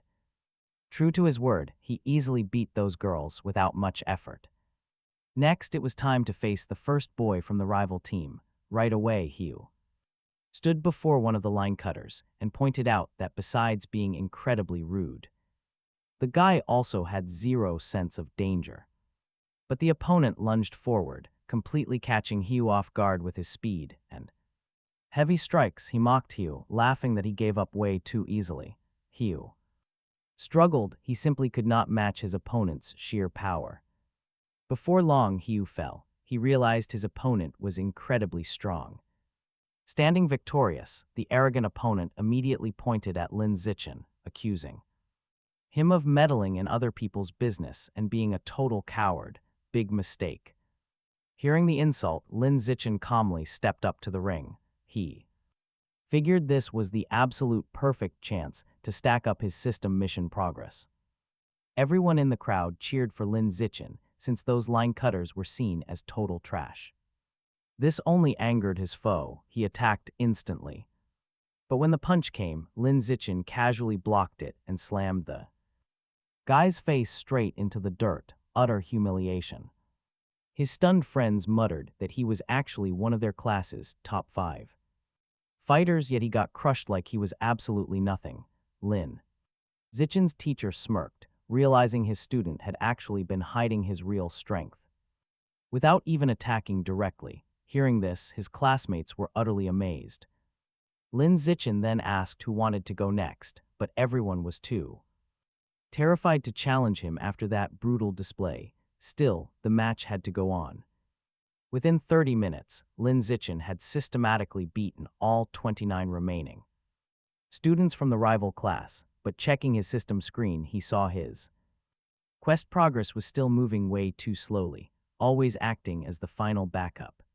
Meant he faced fewer opponents. That had to change immediately. The next day, he met with the college director, asking her to set up a massive tournament where students from every class could challenge him for a cash prize. To back up his crazy request, Lin Zichen led the skeptical director to the gym. Confused, she demanded to know why they were here. Lin Zichen replied that he just wanted to show off his strength. The director braced herself, expecting some cringy flexing, but instead, the young man completely shocked her by effortlessly deadlifting 700 kilograms. The director was. She quickly understood his point and realized Lin Zichen was the strongest student she had ever seen, so she agreed to organize the requested tournament. Even so, Lin Zichen reminded her they needed a solid reward or else nobody would challenge him. The director agreed, promising to handle everything properly. Then, he had one more request. He wanted his strength kept secret, otherwise who would dare challenge him? So she immediately summoned the martial arts instructor to lay out the plan. But the teacher was completely lost, utterly baffled by what was happening. He noticed the notoriously strict director, who usually walked around looking completely miserable, was treating Lin Zichen with unbelievable respect and consideration. He had no idea why. Either way, organizing the event was incredibly fast.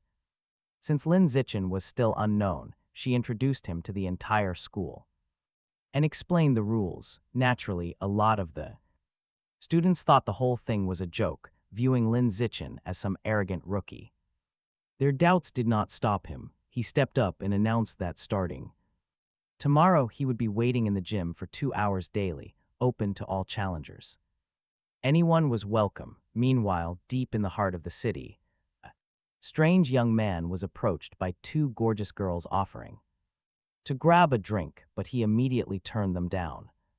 Honestly, he was hunting for handsome young men, growing pretty frustrated at not finding any good candidates. This was not about finding a boyfriend, but finding a perfect sacrifice for his rat god. He was a disguised heretic on a vital mission, but his search so far was turning up absolutely nothing.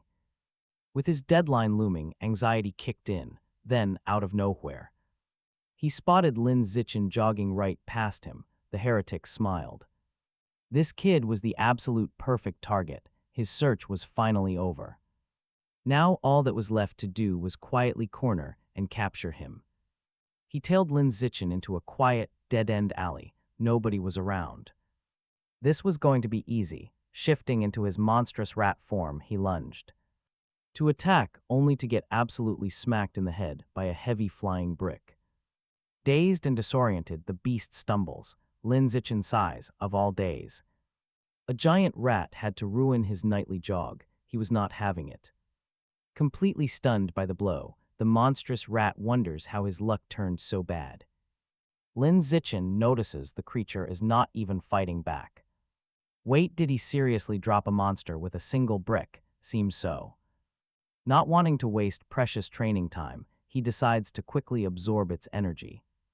Before anyone notices, right away, he understands why it felt so weak. It only had 1% monster essence. Lin Zichen figures it is probably best to avoid night runs. Next time he might face something much stronger too early. Back home, he turns on the television and catches some shocking news. The broadcast reports that local security forces teamed up with a top university instructor to crush the local rat cult. The powerful instructor, who took down their giant rat king, was Wu Tian, a high-level genetic warrior. The broadcast claims the whole operation lasted a mere 30 seconds, wiping them out instantly. Watching this, Lin Zichen finally realizes just how terrifying high-level experts can be. Elsewhere, a companion asks Tian Cheng if he knows the professor's location. Tian Cheng admits he has no idea, adding that the other experts are missing too. They went to contain the outbreak in the source zone and simply vanished. But he explains that the situation is still under control despite their sudden disappearance. That is why he stayed behind to clear out the stray rats, prompting his ally to chuckle. He laughs that the Rat King had the entire city's defense force completely helpless. Yet to a genius like Tian Cheng, it was just a tiny pest. He suggests Tian Cheng should go give a guest lecture at his old university. But Tian Cheng refuses, saying he is too busy to waste time on freshmen. Meanwhile, deep inside a dark underground cave, the Rat King is getting ruthlessly scolded. He drew way too much attention by devouring high-class humans. His master allowed his horde to expand solely to dig underground tunnels, not hunt. But the foolish beast ruined everything by attracting a pack of deadly hunters. Because of this failure, the master decides the Rat King must die right now. The terrified creature desperately begs for its life, pleading for one final chance. The massive ogre says he might consider it, but it will cost the beast dearly. He mutters that despite their terrible stench, rats are actually pretty delicious. He admits the Rat King was clever to use a body double while hiding away. Still, if he fails to finish that tunnel, he will be instantly wiped out.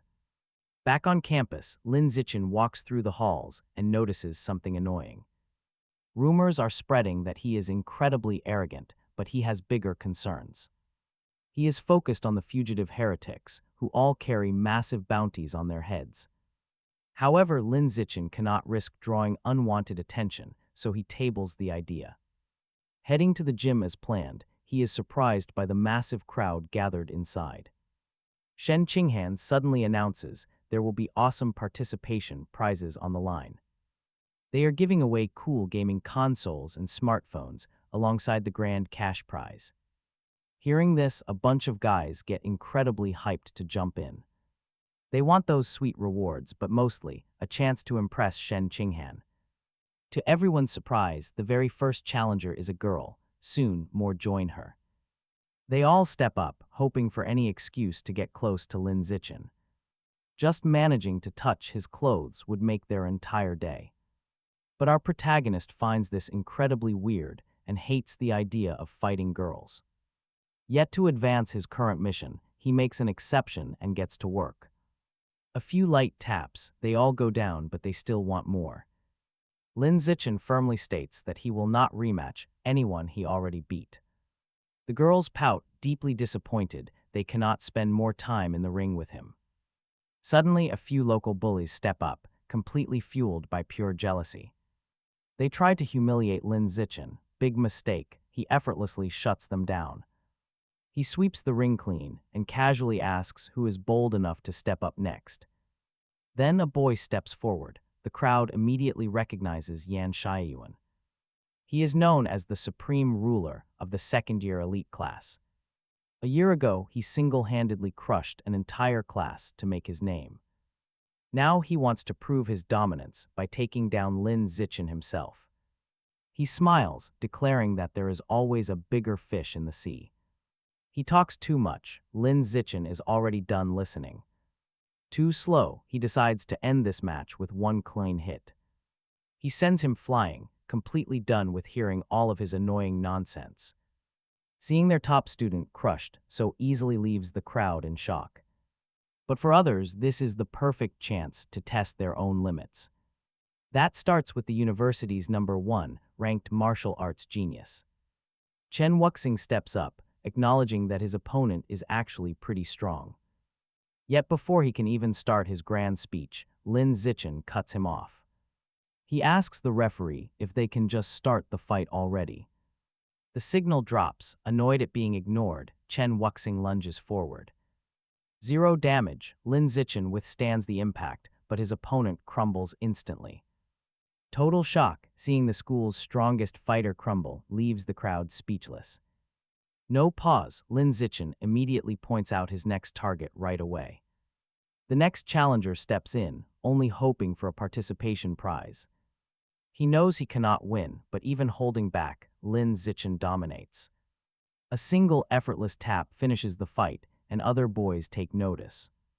Knowing they will lose, more students jump in just for the rewards. One by one, Lin Zichen beats them all until he hits a major milestone. He finally reaches 1,000 wins, completing his hidden system quest. This rewards him with a simple but highly practical permanent strike damage boost. With his mission complete, he leaves the gym and guides his friend out. Sometime later, the director congratulates him on becoming the school's best. She mentions how he effortlessly one-shotted their top fighter, Chen Wuxing. Hiding his power, she deduces he has been holding back all along. It turns out Chen recently lifted 690 kilograms on his exam. But she saw Lin Zichen lift 700 kilograms with absolute ease. And she is fully convinced he is capable of pushing way past that. Shifting the focus, our protagonist asks when his tournament prize money arrives. The director realizes he is only focused on the cash, but agrees. She transfers the funds immediately, letting him have his hard-earned reward. Furthermore, she explains that he will now officially represent the university. But the protagonist has a completely different request on his mind. He says he and his friend love swimming and want full pool access. Not just that, he wants to use the facility completely alone at any time. Given his performance, the director accepts his demands without a second thought. He makes up a quick lie about feeling embarrassed in a swimsuit. So he requests that all security cameras be completely shut down. This raises some serious red flags for the director, naturally. Letting a young couple occupy a dark pool alone seems pretty dangerous. She wonders about his true motives, but decides to let it slide. Handing over the key, she grants them full autonomy over the area. But she warns him to stay highly responsible with their new space. Leaving the office, Lin Zichen smiles. The perfect testing ground is secured. He can finally test his close friend's true evolutionary powers. Right then, Shen Qinghan looks up and says she has a request. She signed up for a singing contest and needs a duet partner. She asks her childhood friend for help, and he gladly agrees. Lin Zichen notices that Shanking Han is starting to take more risks with these competitions. He hopes this brings her confidence. Sometime later, things take a turn. Lin Zichen goes to Shanking Han's house to help her out. Meanwhile, her worried father asks his wife if it's fine leaving them alone in her bedroom. Shuang points out they are childhood friends, and even though they're older now, there's absolutely no need to interfere, telling her husband not to worry about it. Back in the bedroom, Lin Zichen says they've done enough singing practice. He suggests she should study her college subjects for a bit, study time. He reminds her they are visiting the pool tomorrow. Swim training officially starts. He reminds her not to forget her swimsuit. She promised she would. But as soon as she's alone, her mind starts racing about the pool. Should she choose a revealing swimsuit or something modest? Either way, she knows the pool is empty besides Lin Zichen. So she decides there is really no need to overthink it. The next day, Lin Zichen arrives at the pool and notices that his request was granted. The security cameras are fully covered, zero worries. Just then, she arrives. His friend shows up, apologizing for taking forever to change. Outwardly, Lin Zichen says it's fine, but inside his heart is absolutely melting. Flustered by her cute look, he thinks they should start training immediately. They jump in, performing a flawless dive together, but then things change. Shanking Han senses something off and tells Lin Zichen she needs out. They climb out of the pool, and Lin Zichen asks what happened. She nervously explains that the water seems to be passing right through her. She tries to scoop up some water, but get this, it literally slips right through. She is utterly baffled. Terrified, Shanking Han asks what is happening. Lin Zichen figures this is her water power acting up, asking to see her hand. Taking her hand, he sees nothing physically wrong with her skin. It's just the water slipping right through. He decides they need further testing. He wants to check if other parts of her body act the same way. To test it, Lin Zichen splashes small amounts of water on different spots. Flustered, Shanking Han asks if this is taking much longer. After wrapping up, Lin Zichen concludes it's only affecting her hands. Her hands are the only parts that seem to possess this strange ability. Shanking Han admits she has struggled holding her bladder since she was little. She wonders if that childhood issue is somehow connected to her new superpower. He admits it's possible, but tells her to focus on sensing the water. He urges her to see if she can hold water. Meanwhile, Lin Zichen feels like he barely avoided acting like a total creep. On her end, Shanking Han reflects that she isn't sick at all, she actually has a genuine water power. If this is true, she might finally stand proudly alongside her friend. She dreams of becoming his perfect partner. Sometime later, Lin Zichen visits the local market again, hoping to purchase 50 kilograms of beast eagle meat. The cashier explains that such a massive bulk order can be delivered directly. Recognizing Lin Zichen from before, the cashier figured his family was pretty wealthy. No normal kid buys this much meat, so she politely asked him for a review. He just nodded, knowing his novel salary and prize money had finally hit his account. With his pockets full, he could easily afford to buy this high-grade meat. Taking advantage of an earlier discount, he purchased the entire 50 kilograms. Going straight home, he immediately began absorbing the vital energy of the beast. His system chimed, confirming he had processed 100% of the tyrant eagle essence. As a major reward, he unlocked a rare biological skill, the celestial eye. The immense vision upgrade literally gave Lin Zichen actual predatory sight. He saw way better than normal, testing the power right away. He successfully managed to read a tiny smartphone screen from miles away. He realized this would be incredibly useful. Heading inside, a report was on TV. The news anchor announced that a dangerous third-generation genifier had mutated in public. This horrific event left hundreds of casualties, reigniting debate over gene fusion. Many scientists argued combining beast DNA with humans was a massive mistake. They believed humanity should never splice animal genes into our own. However, others countered that traditional martial arts alone stood no chance against top-tier beasts. To save everyone, they claimed they had to fight fire with fire. Lin Zichen's father agreed with critics, calling Genifires unstable, ticking time bombs. His wife Zhang Wangxin laughed, telling him he was worrying about nothing. She noted that the use of genetic modification was strictly restricted by law. Because of that, average citizens could never get their hands on it. But she admitted the one catch was losing the ability to have children. They had to have kids first, or risk ending their line forever. Spotting her son entering, she suddenly stopped talking, feeling quite embarrassed. Discussing reproduction in front of him was way too awkward. Changing the subject, his parents happily announced that dinner was served. Over food, Lin Zichen mentioned the big talent competition happening tomorrow. His childhood friend, Shen Qinghan, was actually performing in the main lineup. His parents insisted they all go support her, since she was basically family. The next day, Lin Zichen's parents grabbed seats in the cheering crowd. Meanwhile, he slipped backstage to help his nervous friend prepare in the dressing room. As he got close, Shen Qinghan shyly asked why he was staring so hard. "You look beautiful," he murmured softly, making her cheeks flush bright red. Right then, their friend Li Chukan unexpectedly walked in. "Are you two done flirting?" she teased, prompting a quick, flustered denial.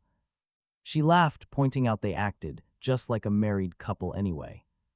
She only stopped by to remind Shen Qinghan to get on stage. With a smile, she left the room so her friend could finish preparing. But once they were alone, intense panic and stage fright set in. Shen Qinghan started trembling violently, telling him she couldn't handle the pressure. Sobbing in despair, she asked what she was supposed to do now. Another last-minute crisis had threatened to ruin all her hard practice. She wept, terrified that all her tireless effort would go to waste. Lin Zichen lined in, gently wiping her tears away to comfort her. Smudge her makeup, but then he spotted the classroom curtains and got a sudden idea. He grabbed some scissors, sliced off a few pieces, and quickly got to work. Lin Zichen fashioned a makeshift dress and told her to head to the restroom. Shen Qinghan shook her head. There was no time, she would be late. She asked him to simply look away so she could swap outfits right here. Our protagonist felt pretty embarrassed, but he quickly turned his back to her. Once she finished changing, Shen Qinghan told him it was safe to look. She thanked him for helping her out, feeling a massive surge of new confidence. No more tears, Lin Zichen smiled and told her to go out there. Time to shine, he told her to show them what they trained for. Surprisingly, Shen Qinghan owned the stage and sang like an absolute angel.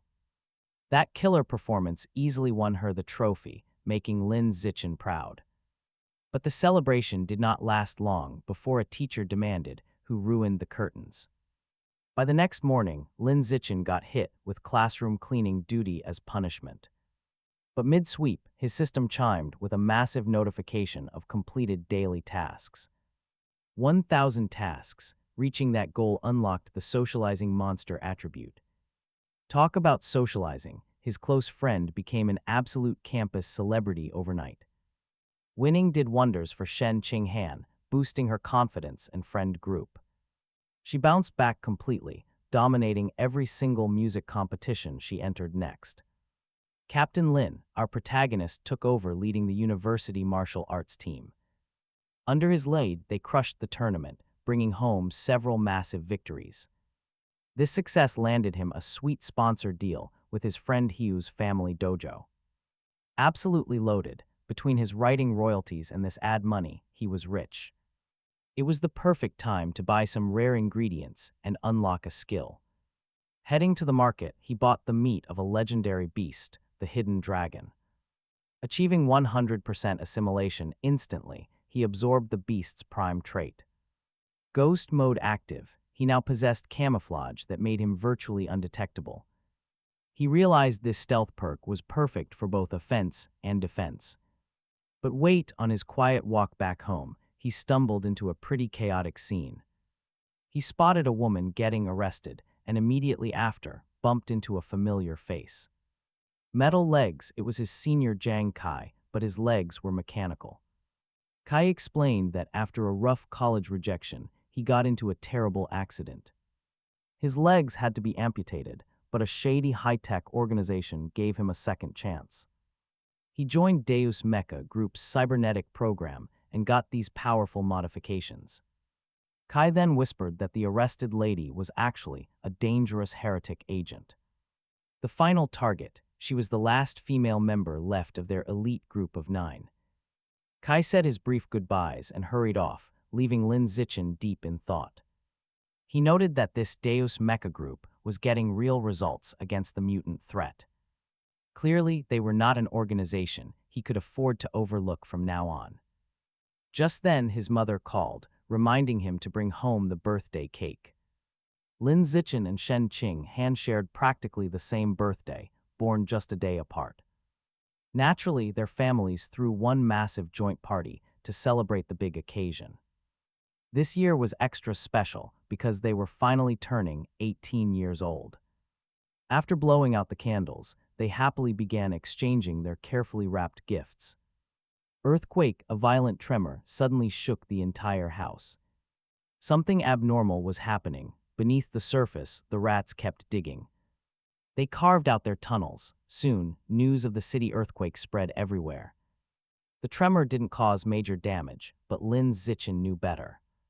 This kind of quake was highly unusual, likely caused by a subterranean monster. But for now, he simply headed off to school with his friend. Shen Qinghan brought up how they were adults now, feeling pretty nervous about it. All those upcoming changes felt daunting. Meanwhile, Lin Zichen had other plans. He finally saved enough money to assimilate the energy of the void eel. This granted him a brand new, highly practical capability. He could now sense nearby hostility and measure each monster's threat level. Eager to test this out, he headed straight for the local mall. But walking through the crowds, he only picked up completely normal vibes. Not wanting to waste the trip, he decided to browse some monster meat. The undead worm meat looked great, but the price tag was far too high. He needed serious cash to reach 100% assimilation. Meanwhile, over at Shanghai University, Vice Principal Yuan Dongji was busy. She sat in her office, receiving reports on the province's current situation. After thanking her assistant, she noted how things had finally stabilized. This gave her some rare free time to review the incoming student exams. She decided to end the meeting, realizing it had been a while. It had been far too long since she last trained a direct disciple. Now the entrance exam for the martial arts college spans 9 whole days. Day 1 starts with a morning written test and afternoon physical trials. Then from day 2 all the way to day 8, things get real. Candidates are thrown into a wild forest and forced to survive for a week. On the final day, they face gene fusion and mechanical modification tests. Now let's see how our guy handles the pressure. He was calm and ready, but his close friend was a total nervous wreck. She was terrified of some freak accident ruining their chances. Lin Zichen stepped in to comfort Shen Qinghan. He assured her that her theoretical knowledge was absolutely top-notch. Feeling a bit better, she promised to give it her absolute best. She urged him to do the same, but he finished his paper super early. Bored out of his mind, he walked out and wondered how she did. He spotted Shen Qinghan in the hallway, and she gave him a quick update. She did pretty well, but had to rush off to the restroom immediately. Next up was the physical test, where he lifted 950 kilograms. He absolutely crushed the other drills, shocking everyone watching. Meeting up with Shen Qinghan again, he asked about her scores. She admitted she was only slightly above average on her physical trials. Her results were absolutely nothing compared to his monstrously high score. But Lin Zichen kept encouraging her, calling her one of the very best. Just then, Hugh ran over to find them with some big news. The written exam results were finally out, and Hiyu scored 80 points. Shen Qinghan quickly checked hers and saw she landed an 82. To everyone's surprise, Lin Zichen bags a perfect score and his friends celebrate. As they head out, Shenninghan mentions the forest test starts tomorrow, full of unknown dangers, and she is already dreading what lies ahead, but Lin Zichen promises to stay close by. He vows to protect her, no matter what. Meanwhile, inside a dark meeting room, a masked figure notes the forest exam kicks off tomorrow, plotting behind the scenes. He asks the security officer to help deal with the 10 top geniuses, handing over a box of 10 demonic seeds to secure their victory. The masked plotter promises that a successful mission will earn the officer a spot in their high ranks. But the guard is not interested in status, he's looking for something much rarer. He wants an anomalous fruit, nothing else, but the masked figure warns him. While a fruit grants a quick evolution, joining them would unlock power beyond his wildest dreams.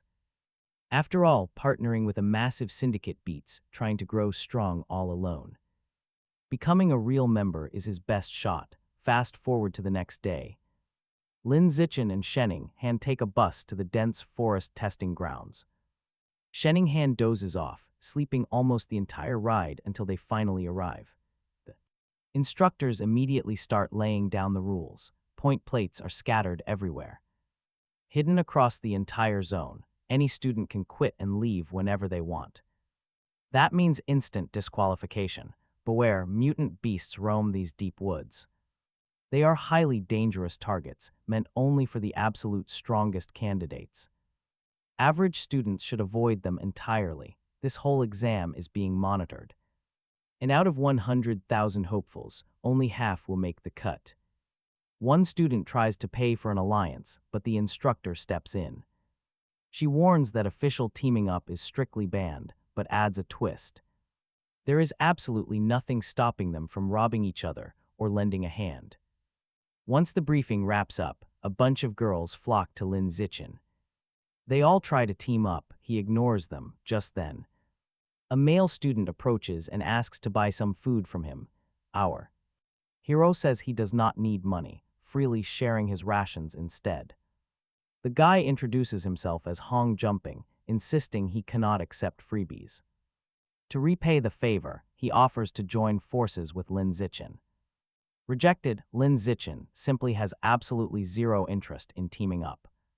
Accepting the rejection, the young boy thanks him for the food and walks away. Shenninghan points out that food stalls are set up all over the place. She wonders why that boy came looking for Lin Zichen's snacks instead. Classic, Lin Zichen knows the guy's target was never the food. He was trying to get close to the beautiful girl standing next to him. Either way, it is time to move and secure a solid head start.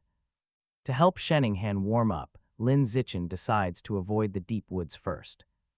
They stick to the outskirts of the forest to search for easy target plates. Activating his special visual skill, Lin Zichen scans the area from miles away. He spots a plate high in a tree, letting Shenninghan fetch it. Easy points. Next, he pinpoints several more targets close by.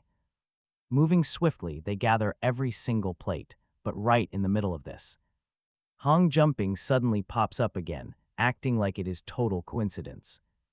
He boasts about having 28 points already and wants to keep talking. Lin Zichen saw right through the guy's sudden move to share those plates. He was only trying to get close to Shenninghan and push for a team-up. But Lin Zichen made it clear he had absolutely no interest in joining forces. Though he was happy to take those offered plates, which made Hong Jianping snap. The furious boy lunged forward, shouting that Lin Zichen was crossing the line. Lin Zichen did not disagree, but he was not about to get hit. With a swift move, he knocked his attacker flat onto the muddy ground. He simply walked off with the plates, continuing into the woods with his friend. They kept searching for more targets, tracking down plates along the dark trail. He even taught Shenninghan how to hunt wild boars using simple bamboo spears. Along with the fresh meat, they gathered fruit and kept moving. Together, they easily took down several other students who tried to ambush them. Eventually, they set up a simple camp, leaning close to share some warmth. Before long, they finally reached the mutant beast zone at the forest center. But Shankingham quickly noticed that the entire area was completely empty. She sighed, realizing they had probably arrived way too late to find anything. Getting here sooner meant they could have easily claimed the title of genius. But Lin Zichen just shrugged. Trust me, those titles are completely overhyped anyway. Instead, he thought it would be much better to head back to the main trail. Besides, with so many cameras around, he had to be extremely careful. He could not afford to absorb any beast essence with everyone watching him. Once the combat assessment ended, the gene compatibility test started immediately. The students were led onto a research island, lining up at the laboratory. Waiting in line, Shankingham curiously asked about the glowing testing reagents. Lin Zichen confirmed, explaining they were extracted from giant cloud jellyfish. This specific beast has an incredibly high genetic compatibility rate with humans. That natural connection makes it the perfect choice for these initial tests. The scientists simply take a blood sample and mix it with the jellyfish reagent. Based on how the blood reacts, they can determine if someone is compatible. This reaction proves whether a candidate is truly suitable for gene fusion. When his turn approached, he prayed for compatibility to get mechanical modifications. Lei Chuxin shivered, mentioning she heard the cyborg route was incredibly painful. She certainly did not want to put her body through that torture. Either way, both of them hoped to pass. Shankingham was called first. After she went inside, the rest of the group waited nervously in the lobby. Sitting in the waiting room, Lin Zichen overheard other students talking.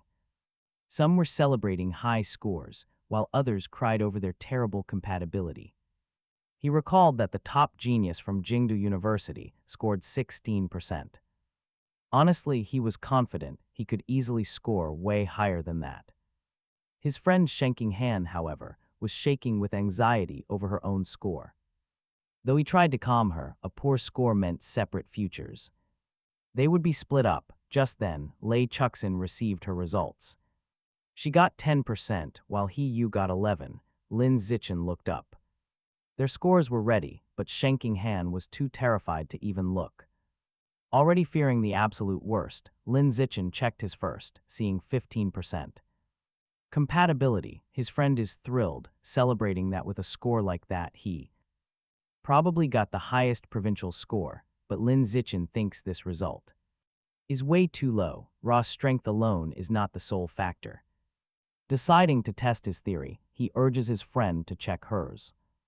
Terrified of seeing a bad result, she refuses to look and begs him to read it. He checks the screen. Instantly, his jaw drops. He cannot believe his eyes.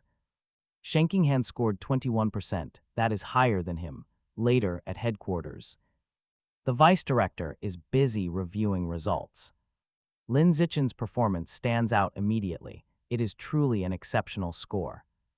It could easily be this year's highest. Everyone praises Director Bai. She has a real genius on her hands, but wait, another score. This next score completely stuns the room. Schenking's score makes them query their own eyes. Director Bai freezes. Her main focus was always on Lin Zichen, not some random girl. The vice director demands details. Bai admits that Schenking's past records are actually pretty mediocre, no outstanding traits. She suspects a technical glitch, but Yuan Dongji wants absolute proof. Yuan Dongji decides to investigate personally. Meanwhile, back on the island, Shenking thinks it is a mistake. Her friend, however, disagrees. He explains that she has a deep, natural affinity for water. The giant cloud jellyfish they used is a creature of the sea. She asks if this means she is actually a water attribute genius. He nods, her anxiety melts away, but then a sudden explosion of water. Suddenly, they jump as someone rides a massive wave toward them. Students whisper in terror, it is Yuan Dongji, the legendary dragon woman. The staff immediately bows in respect, welcoming the elite vice director. She hails from the prestigious Yuan clan, famed for their dragon genes. The powerful woman walks right up, locking her eyes onto Shenking. Shenking trembles. The woman demands 3 more blood samples for verification. After the draw, Lin Zichen checks on her, asking if she is all right. She nods weakly. Moments later, a researcher calls her into the office. Inside, Yuan Dongji sits her down and gets straight to the point. The tests are verified. There is zero doubt about her water compatibility. Dongji offers her a massive shortcut, asking her to become her disciple. Shenking's brain completely freezes. She is totally speechless. Dongji promises to teach her how to dominate the ocean itself. Riding waves sounds crazy, but the shocked girl desperately asks for some time to think. This entire offer is way too sudden, and the intense pressure makes her hesitate. Dongji pushes harder, reminding her of the massive perks of the offer. She runs the prestigious academy and the top university. Accepting means an automatic, elite pass to the best school around. Feeling completely cornered, the young girl simply cannot find the words to refuse. She hands over her contact info, fully surrendering to the situation. Dongji then mentions she has another disciple. He started training 10 years ago, but he is roughly the same age. Yuan Dongji wants her new apprentice to treat the other girl like a sister, sending a photo. She promises they will meet soon, but the moment Shen Qinghan looks at the picture, she freezes. It is her old schoolmate Ba Xuer, she tells her master. They already know each other, leaving Yuan Dongji curious about how that happened.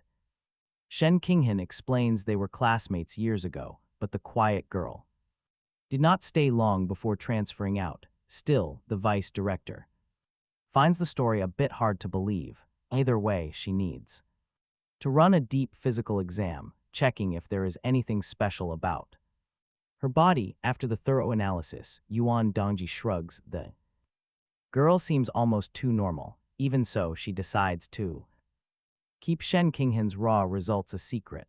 In the official database, a much lower compatibility score will be recorded, purely to keep the young girl safe. Safety now that they have exchanged contact info, the vice director dismisses her. The second Shen Qinghan steps out, Yuan Dongji calls her father. She reports taking this highly unusual girl under her wing and mentions her surprisingly close bond with Lin Zichen. Her father is absolutely thrilled, claiming those two are destined for great things and must be kept close, but he warns her to keep it completely quiet. Nobody else can know. Sometime later, Lin Zichen hears the news and finds it incredibly strange that Shen Qinghan was recruited so quickly. Still, he tells her not to stress too much and just act completely natural.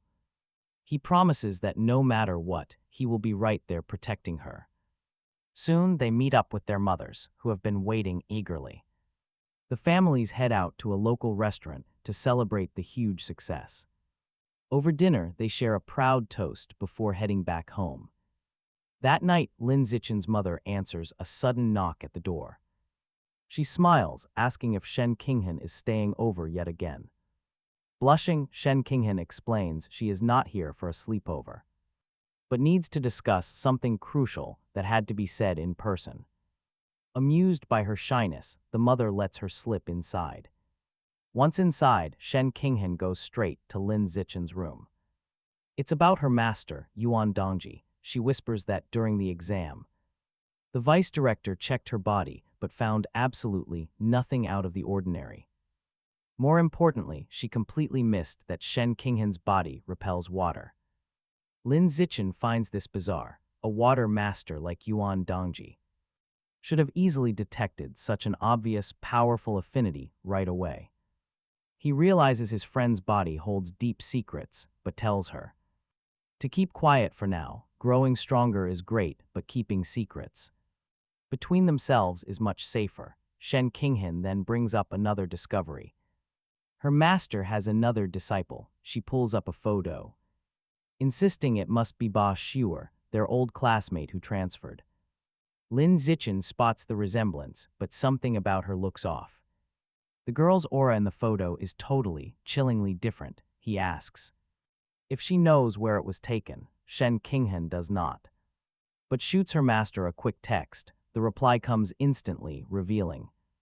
She goes by Yuandi, promising her apprentice will learn everything at the right time. Hearing this, Lin Zichen figures it is probably best not to rush things. Then Shanking Han flops onto his bed, asking if guys really love girls in tight dresses. Lin Zichen immediately wonders if this crazy idea came from her master. He replies that it honestly depends on the girl and the dress itself. But Shanking Han is not letting him off, pushing for a straight answer. Feeling the pressure, Lin Zichen admits that he does like girls in dresses. She then presses further, asking if he prefers white or black leggings. He does not get why she is asking, but confesses he prefers black.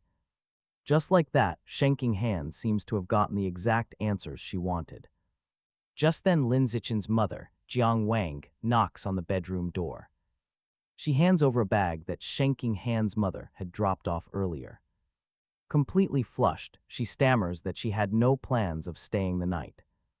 Jiang Wang just smiles, saying they are both adults and should not worry. She wishes them a good night, leaving them to their awkward silence. Giving in, Shanking Han decides she might as well stay over. She opens the bag her mother sent and finds a strange item. She quickly hides it, wondering what on earth her mother was thinking. Flustered, she scrambles to change, leaving Lin Zichen completely in the dark. He is left utterly clueless. Talk about awkward, but fast forward to later. Both Lin Zichen and Shanking Han get accepted into Shanghai University's evolution course. They head out together on their bikes, having signed contracts with Hugh's dojo. They are making their way to the big promotional event when trouble strikes. A strange group of men blocks their path, and their leader steps forward. He looks Lin Zichen dead in the eye, demanding to know his identity. Before giving any answers, our main guy asks who he is dealing with. The man introduces himself as Lu Chuanwu, the university's martial arts coordinator.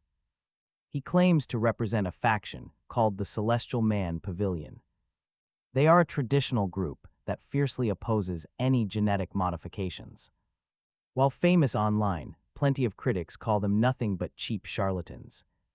Lu Chuanwu extends an invitation, wanting our protagonist to join them. Lin Zichen declines, but the coordinator refuses to take no for an answer. He begs for just a brief chat, even offering a high-tech smartphone. During their talk, he explains how his pavilion unlocks pure human potential. They want to bypass genetic upgrades entirely and rely on raw training. Their ultimate goal is breaking past normal biological limits to evolve. He boasts they have already succeeded and pulls out a stunning video. In the footage, their master is showing off some serious strength. He is at tier 9, yet takes on a modified beast. The opponent has a vastly superior power level, but still gets demolished. Lin Zichen instantly recognizes him. It is Wu Yan. He is the elite warrior who wiped out the entire rat cult. Yet he could not even scratch his opponent. Instead, he got put down with a single punch, absolutely unreal. Lu Chuanwu argues humans do not need to steal power from other races. He stares in pure disbelief. Sensing his doubt, Liu Chuanwu quickly reassures him that everything is completely real. There is zero editing or trickery in this footage, and he even invites Lin Zichen to watch the next fight. He wants him to see the live action. He explains he would gladly post these fights online. But the high and mighty blocked him, since the national authorities only care about genetic modification. They push the modified fighters while completely ignoring his traditional pavilion. That is why he seeks other ways, and having a powerhouse would change their luck entirely. A warrior like Lin Zichen would change everything. Liu Chuanwu admits their leader has peaked. Their leader hit his limit, but a young talent can go much further. He believes a rising star like Lin Zichen could shatter those old boundaries completely. Now get this, the master looks 60, but he is actually nearly a century old. Living for nearly 100 years is only possible because of their secret cultivation technique. If Lin Zichin still doubts his words, he can easily look up the records online. Searching the Kandu encyclopedia confirms it all. The body tempering method actually works. It really can extend a human lifespan, and there is more to Liu Chuanwu's past. Decades ago, he was the grandmaster of the famous Liu family, Nanjing's top martial clan. But everything changed when the era of gene fusion took over the world. Their old ways failed to adapt, sending the prestigious clan into a rapid decline. His own family abandoned him because he refused to taint his blood with beast genes. While everyone else chose the easy path, he stood alone, stubborn to the core. Lin Zichin smiles, knowing Shenning Han would never turn her back on him like that. That is true childhood friendship, but then a shocking name catches his eye. His ex-wife is none other than Yuan Dongji, the master of his childhood friend. This is no ordinary old man. Meanwhile, Liu Chuanwu points to his own youthful face. Looking at him, his youthful face is proof their ancient training works. He warns that borrowing power from wild beasts is a dead end for humanity. Humans will never truly surpass the beasts if they keep stealing their traits. If people do not stop this madness, humanity will eventually become prey to its own creations. That is why their pavilion rejects gene fusion, aiming to offer a far better path. They want a better path, so he begs Lin Zichin to join. He believes that together, they can lift humanity to a whole new level. Liu Chuanwu is convinced that Lin Zichin is the key to breaking all limits. This young man could become the first pure-blooded human to shatter the normal ranks. Lin Zichin remains silent, processing the offer. Curious, he asks for more details about how this body tempering method actually works. The technique originates from an ancient ruin, using the body's own kai to temper muscles. It builds pure physical strength and multiplies a warrior's raw combat power. As a sacred martial art, genetically modified people can never learn it. Their modified blood is too impure for the technique. Hearing this, Lin Zichin hesitates. He explains that he still needs time before making such a major decision. Waiting a bit seems safer, but the old master is not giving up easily. While the method is difficult, the master insists Lin Zichin's talent is special. With his natural gifts, he can easily surpass any master before him. Liu Chuanwu explains that the world praises those with high genetic compatibility. But to their pavilion, those numbers and percentages are completely meaningless. But then he learns about Lin Zichin's rank. Having aced the physical assessment, Liu Chuanwu was certain Lin Zichin was the most promising student in the entire province. He even boasts that unlike the girl beside him, Lin Zichin has real potential in his eyes. Meanwhile, Shen Qinghan, who had been completely silent, wonders why she is even being dragged into this discussion. Still, Lin Zichin stands up for his friend, saying, "She scored the highest compatibility rate in the province and shouldn't be overlooked." He accepts the phone, but still says he is leaving.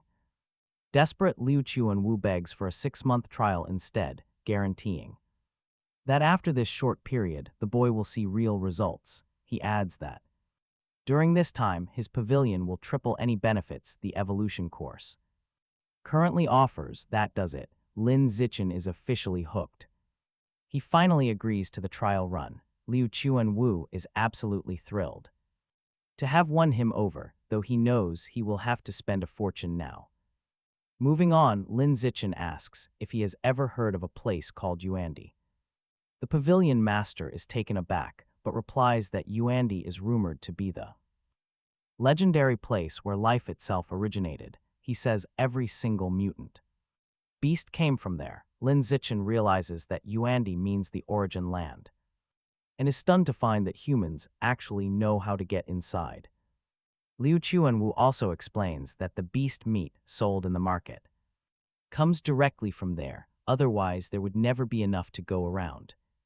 He mentions that all electronic gear completely fries inside. The only way to record anything is through realistic paintings. Suddenly, Lin Zichin finally understands where that mysterious photo came from, in the middle of there.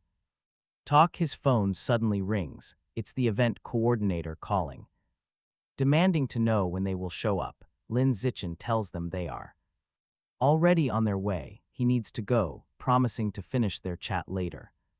Before Lin Zichen can take off, the pavilion leader hands him a translated copy of the blood-tempering art, containing detailed cultivation secrets. Still, he warns that he must reach tier 4 and accumulate enough qi in his body to begin.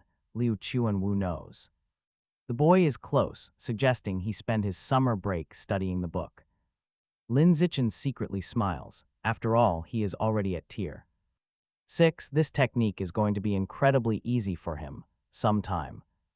Later, at another training ground, a girl is practicing martial arts until Liu Chuan Wu approaches. She asks her master why he looks so incredibly pleased. He replies that through his sheer charisma, he won over the strongest prodigy from the entire province to join their academy. Stunned by this sudden news, the girl is highly skeptical about his supposed charisma.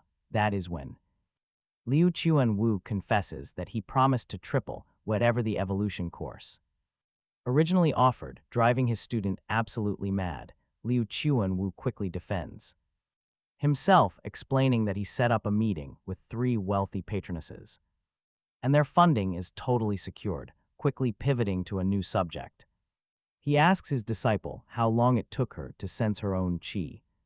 She answers that it took her roughly a single week. Liu Chuan-Wu took twice as long himself, proving his student is a genuine, one-of-a-kind genius. But she could only complain. Ever since giving up gene fusion to join the pavilion, she had failed to reach her advanced form, not even after 10 years of intense training. Hearing this, Liu Chuan-Wu comforted her, telling her not to worry. He stated that even though this whole process was slow, once she finally reached that advanced tier, nobody would ever doubt her power. Still, she shot back that she already completed 2 body temperings, yet failed to open a single meridian, openly doubting if Lin Zichen could really surpass her. The master countered, pointing out the boy's physical assessment was actually exceptional, making him anticipate great things. Hearing this, the female student decided that as his senior, she would have to dedicate herself to showing the rookie how to use their training method. Later at home, Lin Zichen began studying his manual. Within a few short seconds, he managed to sense his inner qi. The next phase required controlling the raw energy in his blood to start tempering. Focusing first on his arm, his system quickly alerted him that his body's proficiency was rapidly climbing. A few minutes after finishing his right arm, he decided to test his new defenses, noticing that ordinary blades could no longer cut him.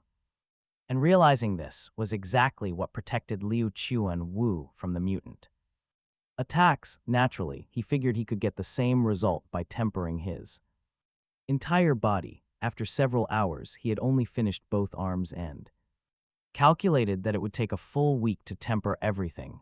In the middle of his training, his close friend sent a quick text asking him to come straight over. She had a major surprise waiting for him. Lin Zichen was shocked by such a late-night invitation, but went to her house anyway.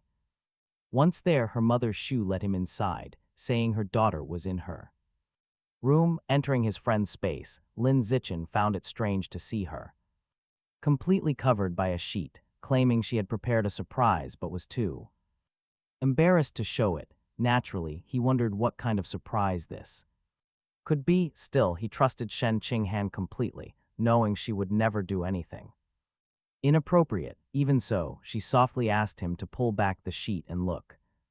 Despite feeling incredibly awkward, Lin Zichen did exactly that. Upon lifting the cover, he saw his friend wearing a gorgeous dress. She asked if the outfit suited her. Blushing hard, he managed to nod and say yes. She then added that she also purchased some black pantyhose, teasingly asking if he wanted a preview. Without hesitation, the young hero agreed. After she got dressed, Lin Zichen complimented her, saying she looked fantastic and that the black pantyhose matched perfectly. Shen Qinghan giggled, mentioning that they felt incredibly comfortable inviting him to touch them and feel the material. Hesitantly, he reached out, agreeing that the fabric was amazingly smooth. Right then, Shen Qinghan let him know that Lin Zichen's mother left a bag outside. For his stay, checking inside, he saw the contents and realized his mother was getting way ahead of herself since they were not even dating. Regardless, Shen Qinghan announced she was changing for bed and warned him not to peek. Soon, both lay together in the quiet bed. Lin Zichen commented that the smell was very pleasant, asking if she put something on the sheets. She replied that it was just her natural. She teased that if he did not believe her, he could lean in to smell it, and he did just that. Drawing closer, the tension between them instantly spiked, shifting the mood into something incredibly romantic. They shared their first kiss, but suddenly Shen Qinghan felt something off. Jumping up, she worried she had some kind of accident, but quickly noticed something else. While she felt wet, the sensation was completely different from what usually happened. Lin Zichen asked if she felt a massive emotional surge. She nodded yes. With everything happening so fast, her heart had pounded, sending her excitement off the charts. Lin Zichen smiled. That was exactly what he suspected. Her mysterious, newly awakened ability was directly tied to her own spiritual energy. She was triggering it unconsciously. With training, she could easily master it.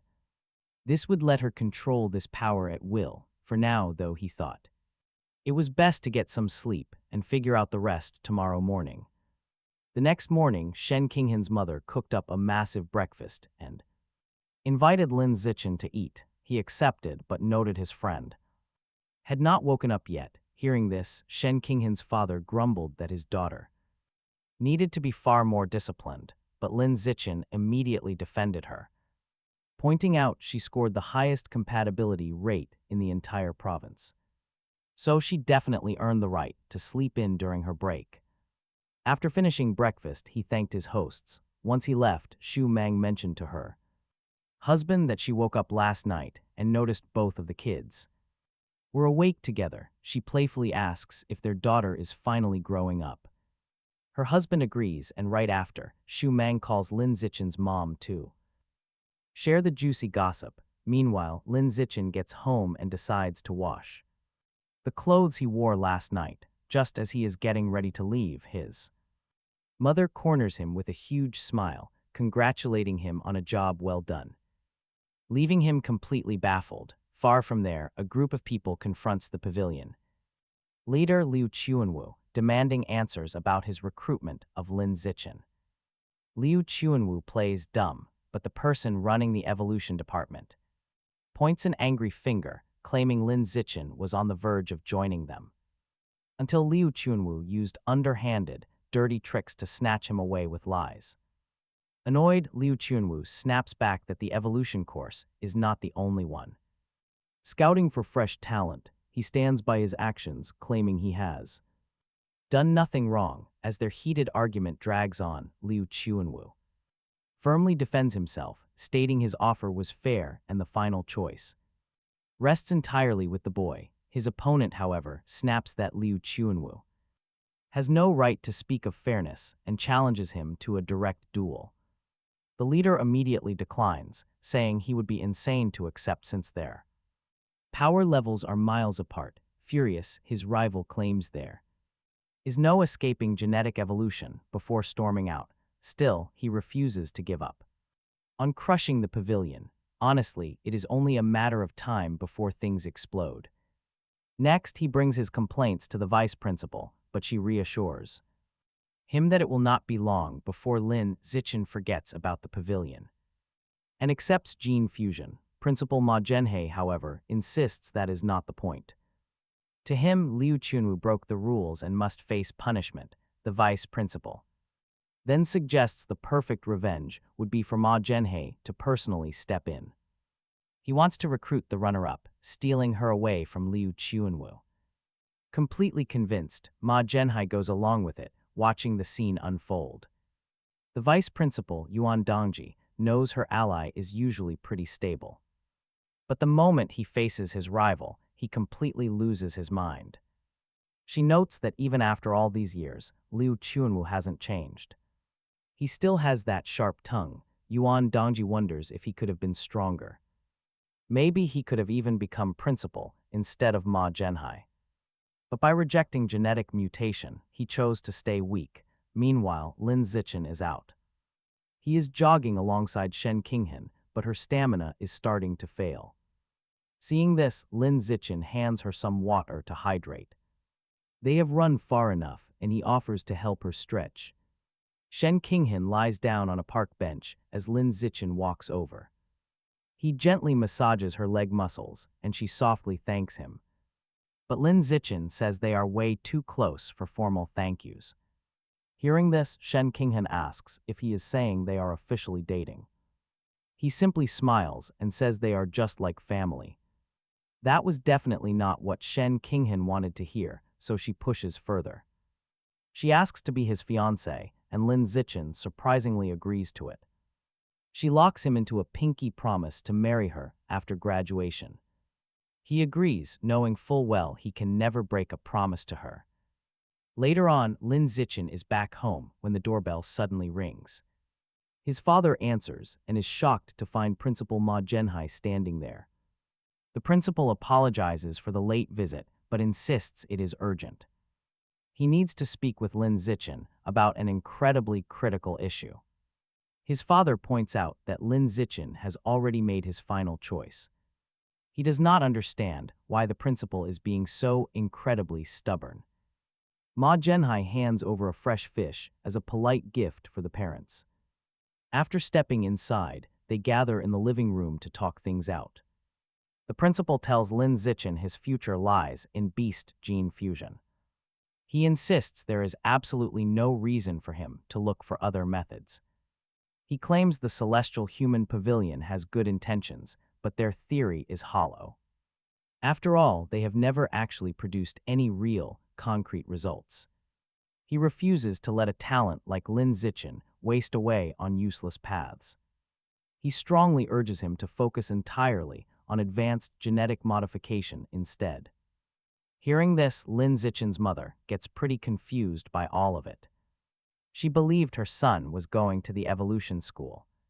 Lin Zichen admits he forgot to tell her he joined the celestial human pavilion.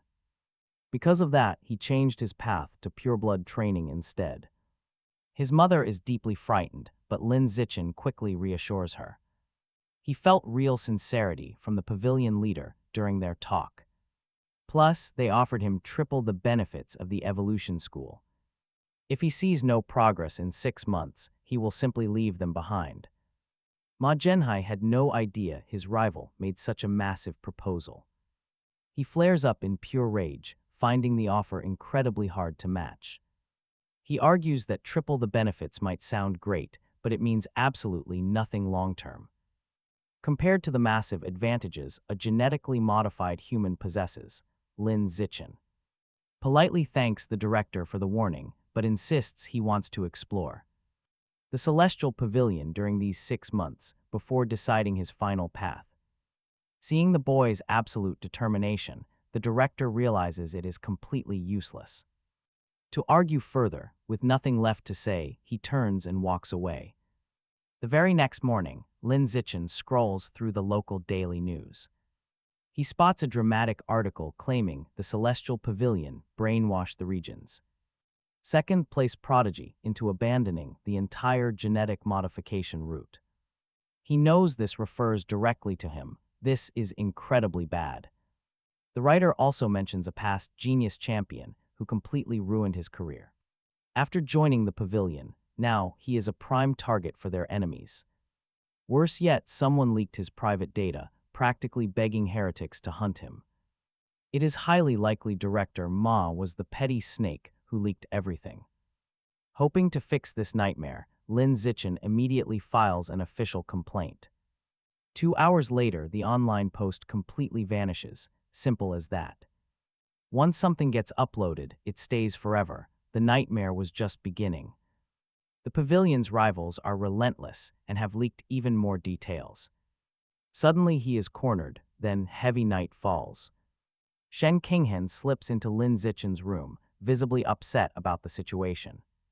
She cannot stand the malicious lies being spread about the boy she loves. Calling them utterly shameless, she suggests her powerful master might help. Lin Zichen doubts it, reminding her that the vice director is against their faction. She belongs to the gene modification group, after all. Why on earth would she help him, but she still insists anyway. It is worth a shot. Barely 30 minutes later, her master calls. The issue vanishes. Shen Qinghen is left completely stunned. Every single leaked post about Lin Zichen has vanished into thin air. This is absolutely unbelievable. Even Lin Zichen is completely shocked by this. He has no idea why that powerful woman would actually protect him. Shen Qinghen promises to handle the formal thanks, but demands a reward first. She gets her payment with a sweet, tender kiss. Talk about a reward. Lin Zichen breaks through to level 7, successfully tempering his entire skin. Looking at his stat screen, he realizes he is a literal monster. His raw strength easily eclipses any teenager, having devoured 9 different beast essences. He practically matches a genetically modified human, but a dark reality looms. He knows that once Shen Qinghen undergoes genetic modification, she becomes infertile. To have a family in the future, she must freeze her eggs now. A few days later, Shen Qinghen makes her way to the clinic. The medical staff checks her charts and confirms she took her injections. With her ovulation induced, they schedule the retrieval for the next morning. To keep her company, her close friend Li Chukin joins her there. Li Chukin undergoes the exact same freezing procedure to prepare herself too. Admitting her extreme nerves, Li Chukin begs her to go retail shopping. They extend the shopping invite to Lin Zichen, but he politely declines. He claims he has prior plans, heading straight home while they go out. He moved on to tempering his muscles, finding the process far more painful. After spending the whole afternoon pushing his limits, he was completely exhausted. To recover, he gorged himself on food, hoping to restore his energy. Soon, he noticed his right arm alone felt incredibly heavy and powerful.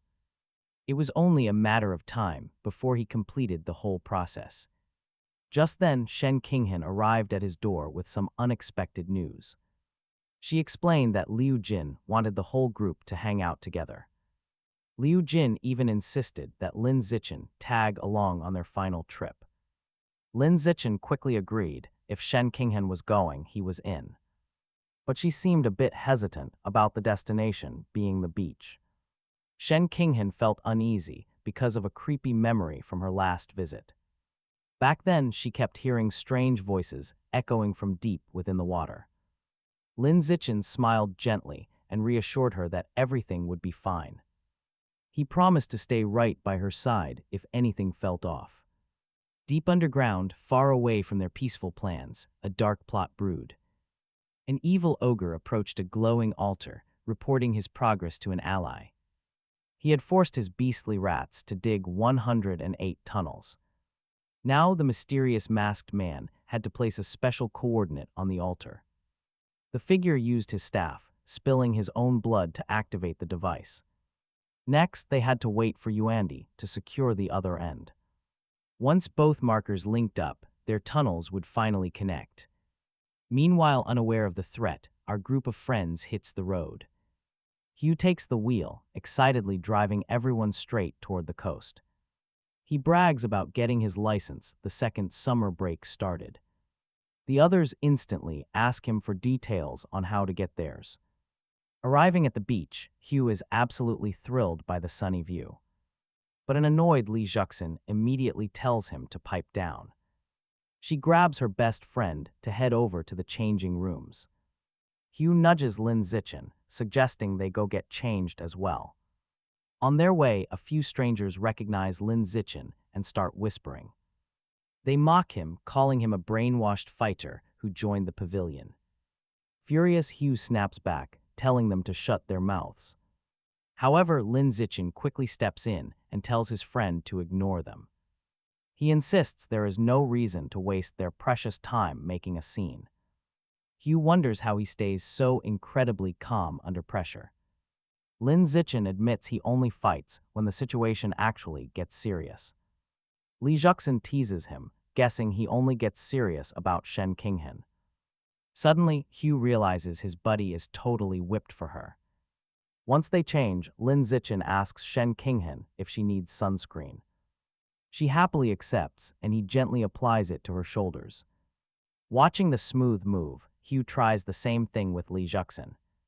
She immediately shoots him down, completely rejecting his eager offer. Meanwhile, Shen Qinghan suddenly freezes as those voices return. Startled, she stands up, pointing directly toward the crashing waves. She whispers that the voice spoke of a resurrection and the Yuandi. With so little information, they couldn't deduce a thing just yet. They had to investigate further, so he suggested leaving things alone. He advised Shen Qinghan to subtly bring it up with her master. Later on, Lin Zichen finished tempering his muscles and targeted his bones. But he quickly learned bone tempering was a whole different level of pain. It was way worse than tempering his skin. Still, he pushed through. Exhausted but victorious, he finished, and his system chimed with an alert. He realized he was now incredibly close to becoming an advanced life form. To finally evolve, he needed to open at least one bodily meridian. But the manual was way too vague. He was completely on his own. He had to figure this out by himself. A few days later, he headed out. He joined Shen Qinghan and her parents at a nostalgic childhood spot. Excitedly, Shen Qinghan ordered a milkshake, prompting Lin Zichen to get ice cream. It was a nice, peaceful moment, but then things got a little weird. Across the street, a guy was lounging in a bar, surrounded by girls. A buddy warned him to behave, but nobody there seemed to care. They were getting pretty wild right by a transparent glass window. It allowed everyone outside to see absolutely everything. Passers-by gossiped that Hanja acted like a pure goddess in art class. Yet here she was, throwing herself at guys from the evolution course.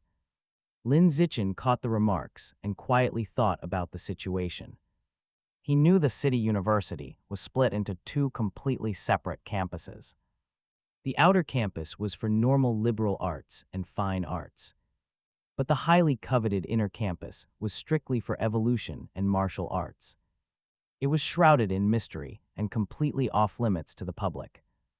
Lin Zichen's mother mentioned they would have more freedom after classes started. Still, she warned them to stay away from the rowdier students. His father chimed in, reminding them they were childhood friends. He knew they would look out for each other, showing total confidence. Since parents could not enter the inner campus, they said their goodbyes. The parents sent the young duo ahead to handle things on their own. At the massive front gate, a stern guard demanded their credentials. Shen Qinghan stepped up first and was immediately cleared for entry. But when Lin Zichen stepped up, the guard waved him right through. He already recognized him as the famous runner-up from the Heavenly Man Pavilion. They walked right in. Inside, cyborgs and mutated humans strolled around casually. Gene fusion and mechanical upgrades were totally normal sights here. After registering, the two made a beeline for the student dormitories. Lin Zichen walked Shen Qinghan to her building since they lived separately. But on his way to his own room, a crowd of girls surrounded him. They kept begging for his number until a senior student saved him. She offered him a quick tour and explained the school power rankings. Lin Zichen noticed two boards, an elite list containing 500 names, and a separate freshman list featuring only the top 100 students. The top three on both rankings were monsters. He definitely needed to step up his game. To surpass them, his guide Song Yuan explained that their martial arts course was ranked 6th, and just like Lin Zichen, she had placed 2nd in the exams, but Song Yuan chose the pure-blood path and stagnated, quickly getting overtaken by the students using gene fusion instead. Finally, they arrive at Lin Zichen's dormitory. His guide points out that the perks of being a top student are incredible since he gets an entire room entirely to himself. She then complains about the heat and asks to use his shower, but Lin Zichen mentions seeing a nearby shop selling iced tea, offering to buy her a cup to cool down. Song Yuan happily accepts the drink as fair payment. Right after, Lin Zichen gets some mail, gets photos of his friend's dormitory, and stands completely stunned. Next to her massive luxury apartment, his private room looks totally pathetic. The evolution path gets all the funding. He texts Shen Qinghan, who mentions her place is huge and has more than enough room for both. Shen Qinghan invites him to move in right away, and Lin Zichen doesn't hesitate. He accepts instantly. One look was all it took to convince him. No doubt about it, those evolution path students are loaded. But can the pavilion leader actually triple his benefits like he promised? Soon he arrives at Shen Qinghan's dormitory. She smiles, saying the place is incredibly ice cold. She already blasted the air conditioning. Looking around, Lin Zichen notes her master must really spoil her. Shen Qinghan agrees, thrilled they can live together without any adults interfering. Then she complains about being sweaty and heads off to shower. Meanwhile, Lin Zichen figures he has time to browse through the university app. He finds a specialized shop where students can buy rare resources, using academy credits, but to get those credits they must complete tough missions, climb rankings, or win brutal tournaments. This sounds way faster than working for normal cash. Then, Shen Qinghan calls out that she is done, asking Lin Zichen to bring her clean clothes. He delivers them, but Shen Qinghan is so comfortable around him that she straight up invites him to join her in the warm tub. At first, he hesitates. A bit shy at first, but honestly, who would pass that up? So he climbs right in. Later, Lin Zichen begins his second skin tempering stage. He immediately realizes this phase is vastly harder than the last one. In fact, it takes him 2 full hours just to finish his right hand. Needing a quick test, he asks Shen Qinghan for a sharp sewing needle. He needs to see exactly how durable his new skin really is. She watches, stunned. The metal fails to even scratch him. The needle snaps in half. She is so impressed she wants to try it. Next, Lin Zichen decides to put his heat resistance to the test. While he can still feel the temperature rise, his skin refuses to burn. This is absolutely insane. Right then, he receives an urgent message. The pavilion leader is sending someone to pick him up. The master wants a face-to-face meeting, so Lin Zichen tells Shen Qinghan his plans. He bids her goodbye and quickly heads out to meet the powerful master. Lin Zichen figures it is best to climb up a tree and wait for the pavilion representative to show up. While he is waiting, another student spots him and recognizes him as the second-place ranker. He joined the Celestial Man Pavilion, and Lin Zichen realizes he is pretty popular. He introduces himself as a huge fan among the student body, claiming that Lin Zichen has what it takes to become one of their greatest. After a quick chat, the fan leaves. Soon, a motorcycle pulls up. She spots Lin Zichen and introduces herself as Song Yuan, a martial arts instructor and a researcher sent by the pavilion to